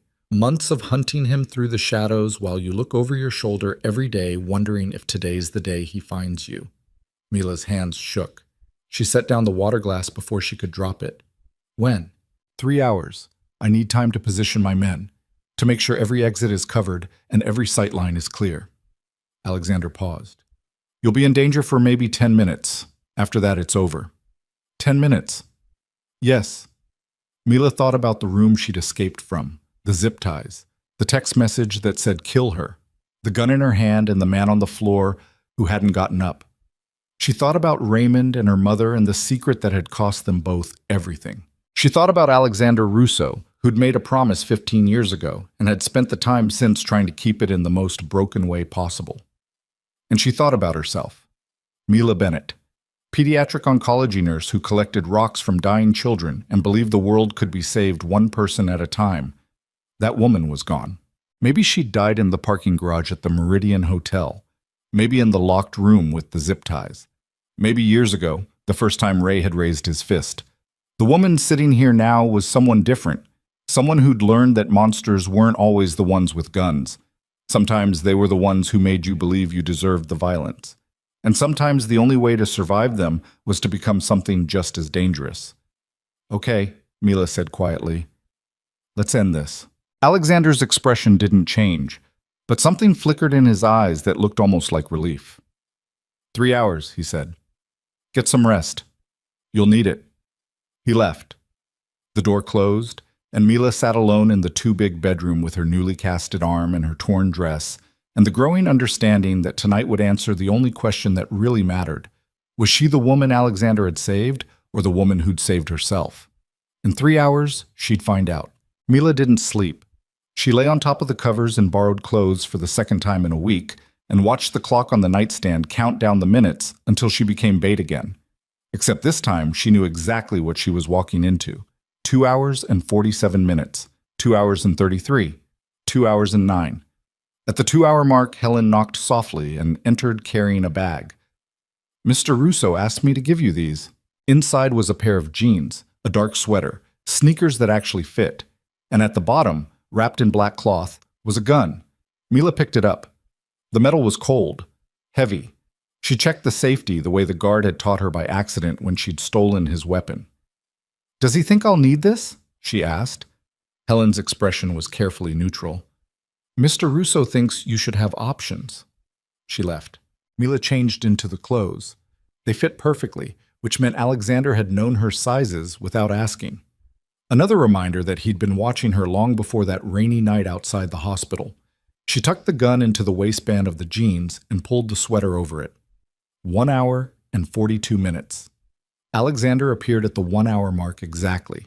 He'd changed too. Black tactical gear, Kevlar vest, a weapon holstered at his hip and another strapped to his thigh. He looked like what he was, a man preparing for war. My men are in position, he said without preamble. 6 inside the house in hidden positions, another 12 outside covering every entrance. Victor won't get within 50 feet of you without us knowing. And if he does? He won't. Alexander's voice was flat, certain. But if something goes wrong, there's a panic room behind the bookshelf in the library. Code is 1987. Lock yourself inside and don't come out until I come for you. 1987. Can you shoot? He nodded at the gun she was carrying. I pulled the trigger once. Nothing happened because the safety was on. Show me. Mila pulled out the gun. Alexander moved behind her, his hands covering hers, adjusting her grip. His breath was warm against her ear. Feet shoulder-width apart, both hands on the grip. Don't lock your elbows. He guided her through the motion. Safety's here. Flip it down. Aim center mass. Squeeze. Don't pull. He stepped back. Mila aimed at the far wall, her finger resting alongside the trigger guard the way he'd shown her. If Victor gets past my men, Alexander said quietly, you shoot him. Don't hesitate. Don't think. Just shoot until he stops moving. Okay? Mila. He moved in front of her. I need you to understand something. If this goes wrong, if Victor gets to you before I can stop him, I won't be gentle about what comes next. I won't follow rules or show mercy or care about anything except making sure he suffers for every second you were afraid. I know. And you're okay with that? Mila thought about the zip ties, the locked room, the text message that had condemned her to death. She thought about Raymond and her mother and every lie that had led to this moment. "Yes," she said. "I'm okay with that." Alexander studied her face for a long moment. Then he nodded and pulled out his phone. "It's time. I'm sending the message to Victor now." He typed quickly. Hit send. The message was simple. "She's leaving. Tonight. If you want her, the house will be empty in 30 minutes. I'll be across town. Come alone or don't come at all." "Will he believe it?" Mila asked. "He'll want to believe it. That's enough." Alexander pocketed his phone. "Stay in this room until you hear gunfire. Then go to the library, the panic room. Don't try to fight. Don't try to help. Just survive." "What about you?" "I'll be close. Watching." He moved toward the door, then paused. "Mila, if something happens to me, don't." "If something happens," he continued, voice steady, "Helen has instructions, money, documents, everything you need to disappear and start over somewhere. Victor's people will never find you." "Alexander, your mother asked me to keep you safe. If I can't do that alive, I'll do it dead." He met her eyes. "Promise me you'll run if it comes to that." Mila wanted to argue, wanted to tell him she wouldn't run, wouldn't leave, wouldn't let him die for her the way her mother had died, keeping secrets for him. But the words stuck in her throat. "I promise," she lied. Alexander knew it was a lie. She could see it in his eyes, but he nodded anyway and left the room without another word. The door clicked shut. Mila was alone. She checked the gun again. Safety off. Round in the chamber, her hands were steadier than she'd expected. 27 minutes. She sat on the edge of the bed and counted her breaths. At minute 23, the lights in the house went out. Not just her room, everything. The hallway outside went dark. Through the windows, she saw the garden lights die one by one. Mila's heart kicked into overdrive. This wasn't part of the plan. Alexander had said his men would be watching, that Victor wouldn't get close. But cutting the power meant Victor was already here. Mila grabbed the gun and moved to the door, pressed her ear against it, and listened. Silence. Then, footsteps. Multiple sets, moving through the house with practiced quiet. She eased the door open a crack. The hallway was pitch black. Emergency lighting should have kicked in. The fact that it hadn't meant someone had disabled the backup system too. Victor had come prepared. Mila slipped out of the room and moved toward the staircase, her sneakers silent on marble floors. She needed to get to the library, to the panic room. That was the plan. But halfway down the hall, she heard voices. "Second floor clear. Check the bedrooms. Russo's men are outside. We have maybe 5 minutes." They were between her and the stairs. Mila reversed direction and headed toward the other end of the hallway. There was a servant's staircase back there, narrow and steep, that led down to the kitchen. She was 3 steps from it when a hand clamped over her mouth. Mila tried to scream, tried to bring the gun up, but the hand was too strong, the arm around her waist too tight. "Don't." The voice was male, familiar. "It's Marcus." One of Alexander's men. She'd seen him during the ride back from the warehouse. He released her slowly. "Change of plans. Victor brought 12 men. They cut the power and jammed our communications. We're scattered." "Where's Alexander?" "Outside trying to get back in. The front entrance is blocked." Marcus handed her a radio. "Channel 3. Stay off it unless you're dying. Victor's people are listening." "What do I do?" "Survive." He checked his weapon. "I'm going to draw them away from this wing. When you hear gunfire, run for the library. The panic room. Don't stop for anything." He disappeared into the darkness before Mila could respond. She was alone again. The radio in her hand crackled once, then went silent. Mila moved to the servant's staircase and started down. The steps were narrow, steep, one hand on the railing, the other holding the gun. She was halfway down when she heard the first gunshot, then another, then a burst of automatic fire that sounded like the world ending. The gunfight lasted maybe 90 seconds. It felt like hours. Mila reached the bottom of the stairs and found herself in the kitchen. Massive, industrial, dark except for the moonlight coming through windows that overlooked the gardens. She could see shapes moving outside. Alexander's men trading fire with Victor's. Muzzle flashes lighting up the night like lightning. The library was on the other side of the house. To get there, she'd have to cross the main foyer. Mila moved to the kitchen door and peered out. The foyer was empty. Moonlight streamed through the tall windows, casting long shadows across marble floors. She ran. Her sneakers were nearly silent, but her breathing sounded deafening in the quiet. She was halfway across when she heard it. There. Mila dove behind a decorative column as bullets chewed into the marble where she'd been standing. Chips of stone exploded outward. She pressed herself flat and tried to remember how to breathe. Two men emerged from a side hallway. Dark tactical gear, weapons raised. "Miss Bennett?" The voice was accented, Russian. "Mr. Varga would like a word." Mila raised her gun with shaking hands. "Tell him to go to hell." She fired. The recoil nearly knocked her backward. The shot went wide, hitting the wall 3 feet to the left of the nearest man. He laughed. "You missed." Mila adjusted her aim the way Alexander had shown her and fired again. This time she didn't miss. The man went down clutching his shoulder. The second man opened fire, and Mila threw herself behind the column as bullets hammered into stone. Her ears were ringing. Her hand shook so badly she nearly dropped the gun. The shooting stopped. Mila risked a glance around the column. The second man was advancing, his weapon trained on her position. She was trapped. No cover between here and the library. No way to run without getting shot. The radio in her pocket crackled. "Mila, kitchen entrance. Now." Alexander's voice. Mila didn't think. She just ran. Back across the foyer, through the kitchen, toward the door that led outside. Behind her, the man shouted and opened fire. Bullets punched through cabinets and shattered windows.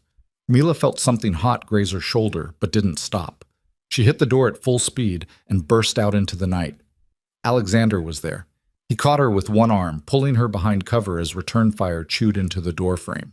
His other hand came up with his weapon, and he put 3 rounds through the kitchen door with clinical precision. The shooting inside stopped. "Are you hit?" Alexander's voice was urgent as he checked her over. "Grazed. I'm fine." "You're bleeding." "I said I'm fine." Mila grabbed his arm. "Victor's inside. He brought 12 men. They cut the power." "I know. We're regrouping." Alexander pressed a hand to his ear, listening to something on his radio. His expression went hard. "Victor's in the East Wing. He's looking for you." "Then let's give him what he wants." Mila, you said this was my choice." She met his eyes.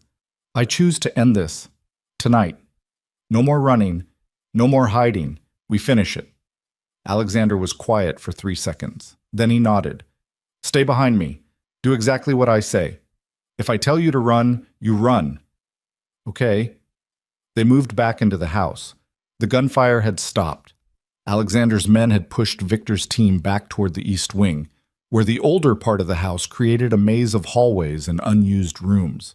Alexander led her through the darkness with the confidence of someone who'd walked these halls 1,000 times.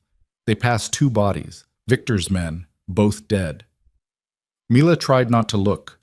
They reached a door at the end of a long corridor. Alexander held up a fist, signaling her to stop. He listened for a moment, then opened the door fast and swept the room with his weapon. Empty. But there was blood on the floor, fresh, leading toward another door. "He's wounded," Alexander said quietly. Desperate. They followed the blood trail through 3 more rooms until they reached what looked like an old ballroom. High ceilings. Chandeliers covered in dust sheets. Windows along one wall showing the gardens outside. And in the center of the room, Victor Varga sat in a chair with a hand pressed to his side. Blood seeped between his fingers. "Alexander." Victor's voice was weak but still carried that cultured edge. "Right on time." Alexander raised his weapon. "It's over, Victor. Your men are dead or captured. The city is mine. You have nothing left." "I have her." Victor's eyes slid to Mila. "The nurse, the promise, the weakness that proves you're not as untouchable as everyone thinks." "She's not my weakness." "No?" Victor smiled. It looked wrong on his pale face. "Then why are you here? Why risk everything for a woman you barely know?" "Because I made a promise to someone who mattered. Julia Bennett, the nurse who helped you cover up a murder." Victor coughed. More blood. "Did you tell Mila why you really killed Marcus Donovan? The truth?" "I told her enough. But not everything." Victor's eyes gleamed. Not that Marcus was coming to kill her. That he'd found out Julia knew his trafficking routes, and was going to testify against him. That you killed him because he was on his way to murder a nurse and her 5-year-old daughter. The words hung in the air. Mila's breath caught. What? Alexander's jaw was tight. Mila, is that true? She moved around him. You killed Marcus Donovan because he was coming to kill us? My mother and me? Yes.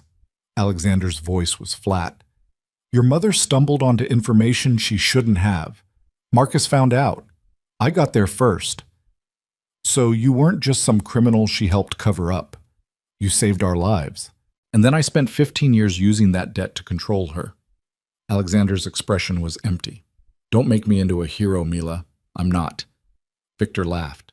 The sound was wet, painful.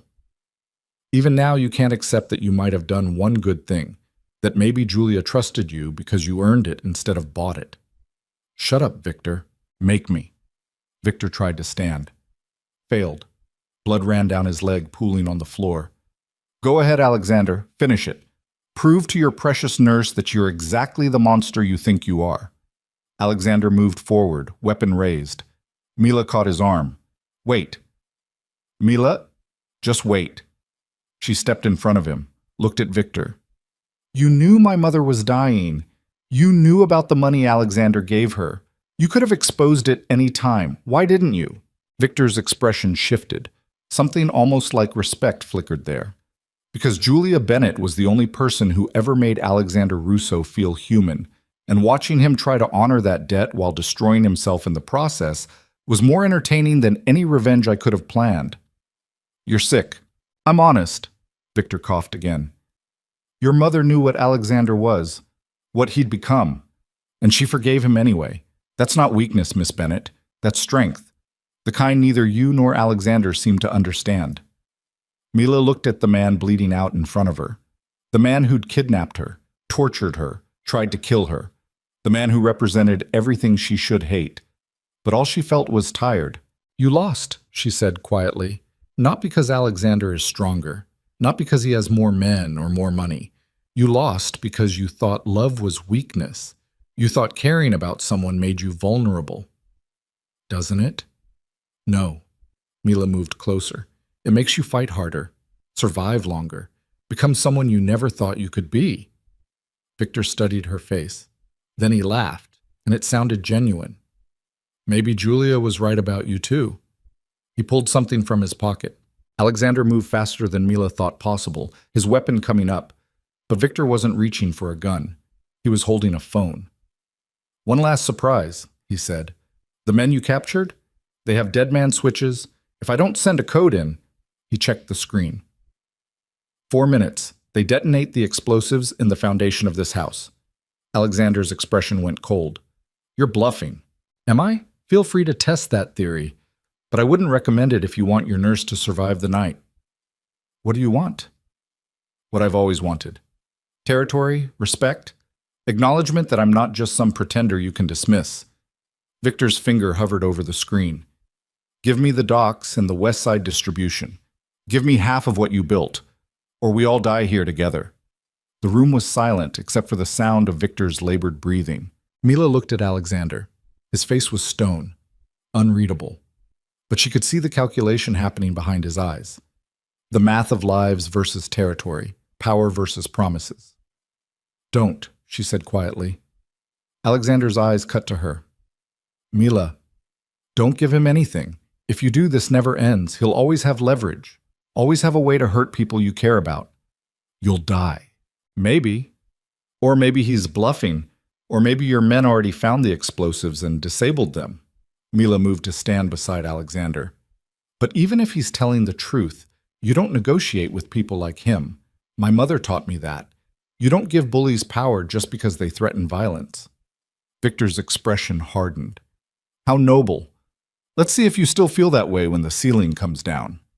His finger moved toward the screen. 2 things happened simultaneously. Alexander fired, and one of Alexander's men burst through the door shouting, "Explosives disabled! All 4 locations!" Victor's phone shattered in his hand. The bullet had gone through it before hitting his chest. He slumped back in the chair, eyes wide. Blood spread across his white shirt like a flower blooming. "Impossible," he whispered. We checked. We were sure. You were sloppy. Alexander's voice was cold. You rushed, got desperate, made mistakes. He lowered his weapon. And now you pay for them. Victor's breathing became shallower. His eyes found Mila's. She's going to break you, he said to Alexander. His voice was fading. That strength you love so much, it'll destroy you because you'll never be able to live up to it. Maybe, Alexander said, but I'll die trying. Victor smiled. Then he exhaled once and didn't inhale again. The room fell silent. Mila stared at the body in the chair. A man who'd controlled territories and commanded armies and terrorized a city. Gone in less time than it took to finish a sentence. Is it over? She asked. Yes. Alexander holstered his weapon. It's over. Outside, sirens wailed in the distance. Police, fire department. Someone had reported the gunfire. Alexander's men materialized from the shadows, cleaning, collecting, making calls to lawyers and officials who were paid to make problems disappear. Mila watched it all happen with a strange detachment. This was Alexander's world, power and violence wrapped in expensive suits and justified by promises made to dead people. And she was standing right in the middle of it. We need to go, Alexander said. The police will be here soon. Helen has your things already packed in a car. New identity. New location. Everything you need to start over. You're sending me away. I'm setting you free. He met her eyes. Like I should have done from the beginning. Mila looked around the ballroom. At Victor's body. At Alexander's men working with military precision. At the blood on the floor and the bullet holes in the walls, and the reality of what choosing this life would mean. Then she looked at Alexander, at the exhaustion in his eyes, and the blood on his hands, and the way he stood like he expected her to run, and wouldn't blame her for it. No, she said. Mila, I'm not running. I'm not hiding. I'm not starting over somewhere safe while pretending the last week didn't happen. You can't stay here. This life, what I am, it'll destroy you. Or it won't. Mila moved closer. You said my mother saw something in you worth saving. Maybe she saw the same thing in me, the ability to survive in dark places without losing myself. That's not survival. That's a choice. Mila cut him off. The first real choice I've made in 3 years. And I choose this, you, whatever comes next. You don't know what you're choosing. I know exactly what I'm choosing. Her voice was steady. I'm choosing a man who killed to protect me before I even knew his name, who spent 15 years honoring a promise to a dying woman, who gave me every opportunity to walk away and never once made me feel like I owed him anything. Mila, Alexander's voice cracked, just slightly. If you stay, if you choose this, there's no going back. People will know you're with me. Enemies will use you, target you. Every day will be a risk.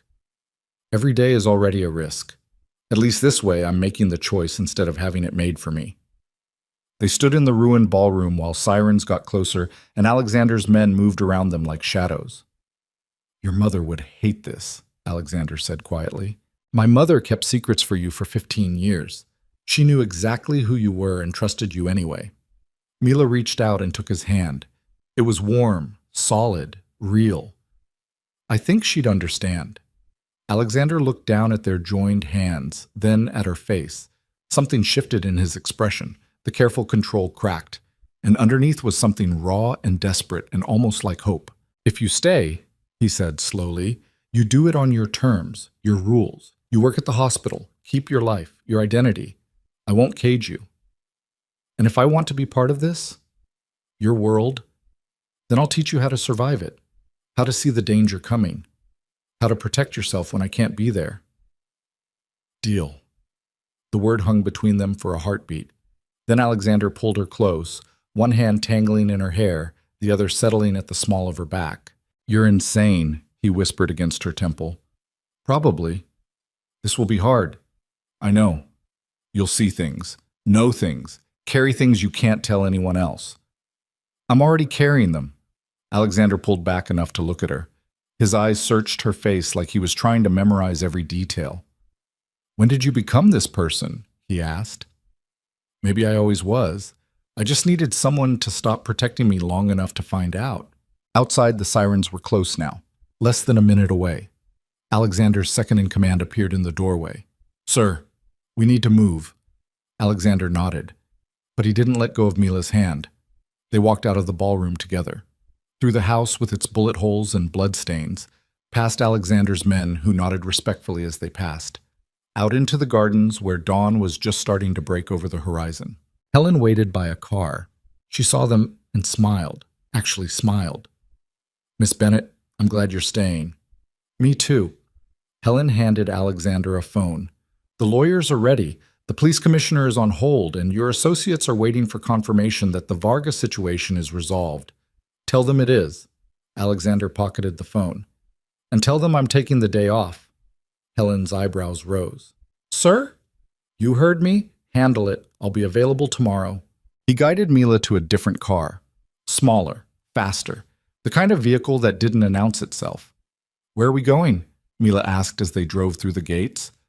"Somewhere quiet, where we can think." Alexander's hand found hers on the seat between them. "And where you can change your mind without witnesses." "I'm not changing my mind." "We'll see." They drove out of the city as the sun rose, past the neighborhoods where Mila had spent 3 years believing she deserved the violence, past the hospital where she'd smiled through broken bones, past the life she'd built on lies and survival and the mistaken belief that staying small meant staying safe. An hour later, they stopped at a lake house Mila hadn't known existed.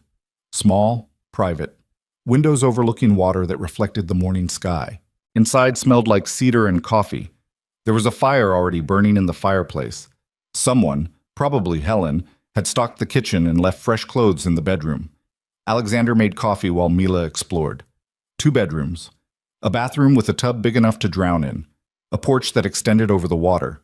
She stood on that porch and watched the sun climb higher while Alexander brought out 2 mugs. "This is yours," he said. "If you want it. A place that's just yours. No guards, no staff. Just somewhere you can come when the rest of it gets too heavy." Mila took the coffee. It was perfect. The exact amount of cream she liked, without asking. "You've been watching me a long time," she said. "Yes?" "Tell me something true, something I don't know." Alexander was quiet for a moment. Then he said, "The first time I saw you, you were walking out of the hospital after a night shift. It was raining. You stopped to give your umbrella to a homeless woman who was sitting under the awning. You got soaked walking to your car, but you were smiling." Mila remembered that night, 3 months ago. She'd been exhausted and hurting, and Ray had been waiting at home with a list of things she'd done wrong. "Why does that matter?" she asked. "Because in my world, people don't give away umbrellas. They don't smile in the rain. They don't choose kindness when cruelty is easier." Alexander looked out at the water. "And I realized that Julia had been right. You were worth protecting, not because of a promise, because of who you were." "Who I was. Past tense. Who you are." He turned to face her. "Last night you chose to stay, chose this life. But you're still the woman who gives away umbrellas. That part of you doesn't disappear just because you're standing next to me." "How do you know?" "Because I've been standing next to you for a week, and you've never once asked me to be something I'm not." Alexander's voice was rough. "Everyone else wants the monster or the man. You're the only person who seems okay with both." Mila set down her coffee, moved closer. Her casted arm was awkward between them, but she didn't care. "I need you to understand something," she said. "I'm not staying because I think I can fix you. I'm not staying because I have nowhere else to go. I'm staying because when I'm with you, I don't have to pretend anymore. I can be angry and scared and broken, and it's okay. That's a terrible reason to stay. Maybe, but it's my reason." Alexander studied her face. Then, slowly, carefully, he leaned down and kissed her. It wasn't like the movies. It was awkward and tentative, and Mila's casted arm bumped his chest, and they both pulled back laughing. "That was terrible," Mila said. "Awful," Alexander agreed. They tried again, better this time, slower. Mila's good hand found his jaw, rough with stubble. His arms came around her waist, careful of her injuries. When they finally broke apart, the sun was fully up, painting the lake gold. "What happens now?" Mila asked. "Now you rest, heal, go back to work if you want, live your life." And you? I rebuild. Clean up the mess Victor left. Make sure everyone knows this city is still mine. Our city, Mila corrected. Alexander's expression shifted. Our city. They stood on the porch as morning stretched into afternoon, talked about nothing and everything, made plans and discarded them, learned how to exist in the same space without the weight of danger and secrets between them. Later, as the sun started to set, Alexander got a call. The police closed their investigation, he said after hanging up. Victor Varga killed in a confrontation with rival gang members. No connection to me or my operations. Clean. Is it really that easy? When you have the right people in the right positions? Yes. Mila should have been disturbed, should have asked more questions. But she found she didn't care. Victor was gone. Raymond was gone. The secrets that had controlled her life were buried with the people who'd held them. For the first time in years, she was free. 3 weeks later, Mila walked back into Memorial General Hospital. She wore her scrubs and her name badge in a new cast, white instead of purple, with signatures from every kid in pediatric oncology covering it from wrist to elbow. Her coworker Lily hugged her so hard they both nearly fell over. "Where the hell have you been? You disappeared. No one knew if you were dead or kidnapped or—" Lily pulled back and looked at her. "You look different." "I am different." "Good different?" "I don't know yet. Ask me again in 6 months." Dr. Ramos appeared in the hallway. "Nurse Bennett, my office, now." Lily winced. "You're so fired." But Dr. Ramos didn't fire her. He just looked at her casted arm and the fading bruises on her wrists and said, "If you ever need time off for any reason, you ask. No questions. Understand?" "Yes, sir." "Good. Now go check on the Andrews girl in 412. She's been asking for you since yesterday." Mila went. The Andrews girl was 8 years old with leukemia and a smile that could break your heart. She lit up when she saw Mila. "You came back." "Of course I did." "I made you something."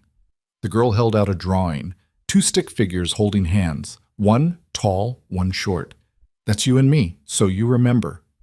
Mila's throat tightened. "I could never forget you." She worked her shift, took vitals and administered medications and held hands with kids who were too young to be this sick. Collected 3 new rocks for her jar. At the end of the day, she walked out of the hospital to find Alexander leaning against a car. Not the SUV, just a regular sedan. Normal. Unremarkable. "What are you doing here?" she asked.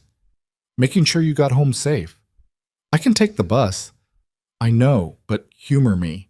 They drove through the city as evening fell. Alexander told her about his day. Meetings, negotiations, the kind of business deals that probably involved things Mila was better off not knowing. Mila told him about the Andrews girl and the rock collection, and how good it felt to be back in scrubs instead of borrowed clothes. He dropped her off at a new apartment, not the one she'd shared with Raymond, somewhere clean and safe with working locks and neighbors who smiled in the hallways. "I'll pick you up tomorrow," Alexander said. "If you want." "I want." He kissed her, still awkward, still learning, but better than the first time. Mila watched him drive away, then went inside and unpacked the few belongings Helen had salvaged from her old life. Some clothes, her mother's jewelry box, the jar of rocks from the kids. She set the jar on the kitchen counter and added the 3 new ones. Her phone buzzed. Text from Alexander. "Sleep well." "You were incredible today." Mila smiled and texted back. "So were you." She fell asleep that night in her own bed, in her own apartment, with her own choices stretched out in front of her like an open road. 6 months later, Mila stood in the gardens of Alexander's estate, their estate now, watching koi fish swim lazy circles in the pond. Her arm had healed. The cast was gone. Dr. Morrison had declared it a perfect recovery. Her life had fallen into a rhythm. 3 days a week at the hospital. 2 days helping Alexander navigate the parts of his world that needed someone who understood how to talk to people instead of threatening them. 2 days for herself. She'd gone back to school, part-time, finishing the prerequisites for med school she'd abandoned years ago. Alexander had tried to pay for it. She'd refused, used her own money instead. The salary from the hospital plus what she earned consulting for his operations. Negotiating with suppliers. Mediating disputes. Translating the violence of his world into language that didn't require bloodshed. She was good at it. Better than she'd expected. People in Alexander's organization had stopped being surprised when she showed up to meetings. Now they expected her, respected her. She'd become part of the landscape. The nurse who stood beside the most dangerous man in the city and somehow made him seem almost human. Alexander appeared on the path behind her. He'd been in the city all day handling some crisis she didn't ask about. "How was your day?" he asked, settling onto the bench beside her. "Good. The Harrison kid is responding to treatment. Dr. Ramos thinks he'll be in remission by Christmas." "That's good news. How was yours?" "Productive." He paused. "Victor's old territory is fully integrated. No resistance. No problems." "Good." They sat in comfortable silence, watching the fish and the sun set over gardens that had become as familiar to Mila as the hospital hallways. "I've been thinking," Alexander said finally, "about what comes next." "Next?" "The future. Long-term planning." He reached into his pocket and pulled out a small box. "This belonged to your mother." Mila's heart stopped. Inside the box was a gold locket. Simple. Elegant. The same one her mother had worn every day until she died. "How did you—" "She gave it to me before she died. Asked me to give it to you when you were ready." Alexander opened the locket. Inside were two photographs. On the left, Julia Bennett smiling at the camera. On the right, a new photo of Mila and Alexander together, taken at the lake house 3 weeks ago. "I don't understand. Your mother knew you'd find your way to me eventually. She planned for it. Asked me to keep this safe until you didn't need protecting anymore. Until you were strong enough to choose this life instead of being forced into it." Mila's vision blurred. She knew. She knew everything about who I was, what I'd become, the kind of life you'd have if you stayed with me. Alexander's voice was rough. "And she trusted that you'd be okay, that you were stronger than anyone gave you credit for. Was she right?" "Yes." He closed the locket and pressed it into her hand. "You're the strongest person I've ever met." Mila held the locket tight, feeling the weight of her mother's love and Alexander's faith, and her own hard-won survival all bound together in gold and memory. "Thank you," she whispered. They sat together as the last light faded from the sky, and the gardens lit up with carefully placed lights that made everything look softer than it was. Mila thought about the woman she'd been 6 months ago, walking home in the rain with a broken arm and practiced smiles and the certainty that this was all her life would ever be. That woman was gone. In her place was someone harder, sharper, someone who'd learned that surviving meant making choices that scared you and living with the consequences. Someone who'd traded one cage for another and discovered that freedom wasn't about where you lived or who you stood beside. It was about choosing your own battles, your own risks, your own version of what safety meant. "Are you happy?" Alexander asked quietly. Mila thought about it, really thought, about the kids at the hospital who still collected rocks for her, about the apartment she paid for herself, about the man beside her who'd killed for her and lied for her and then given her every opportunity to leave, about the life she'd built from the wreckage of everything she'd lost. "Yes," she said, "I think I am." "Good." Alexander's hand found hers. "That's all I ever wanted."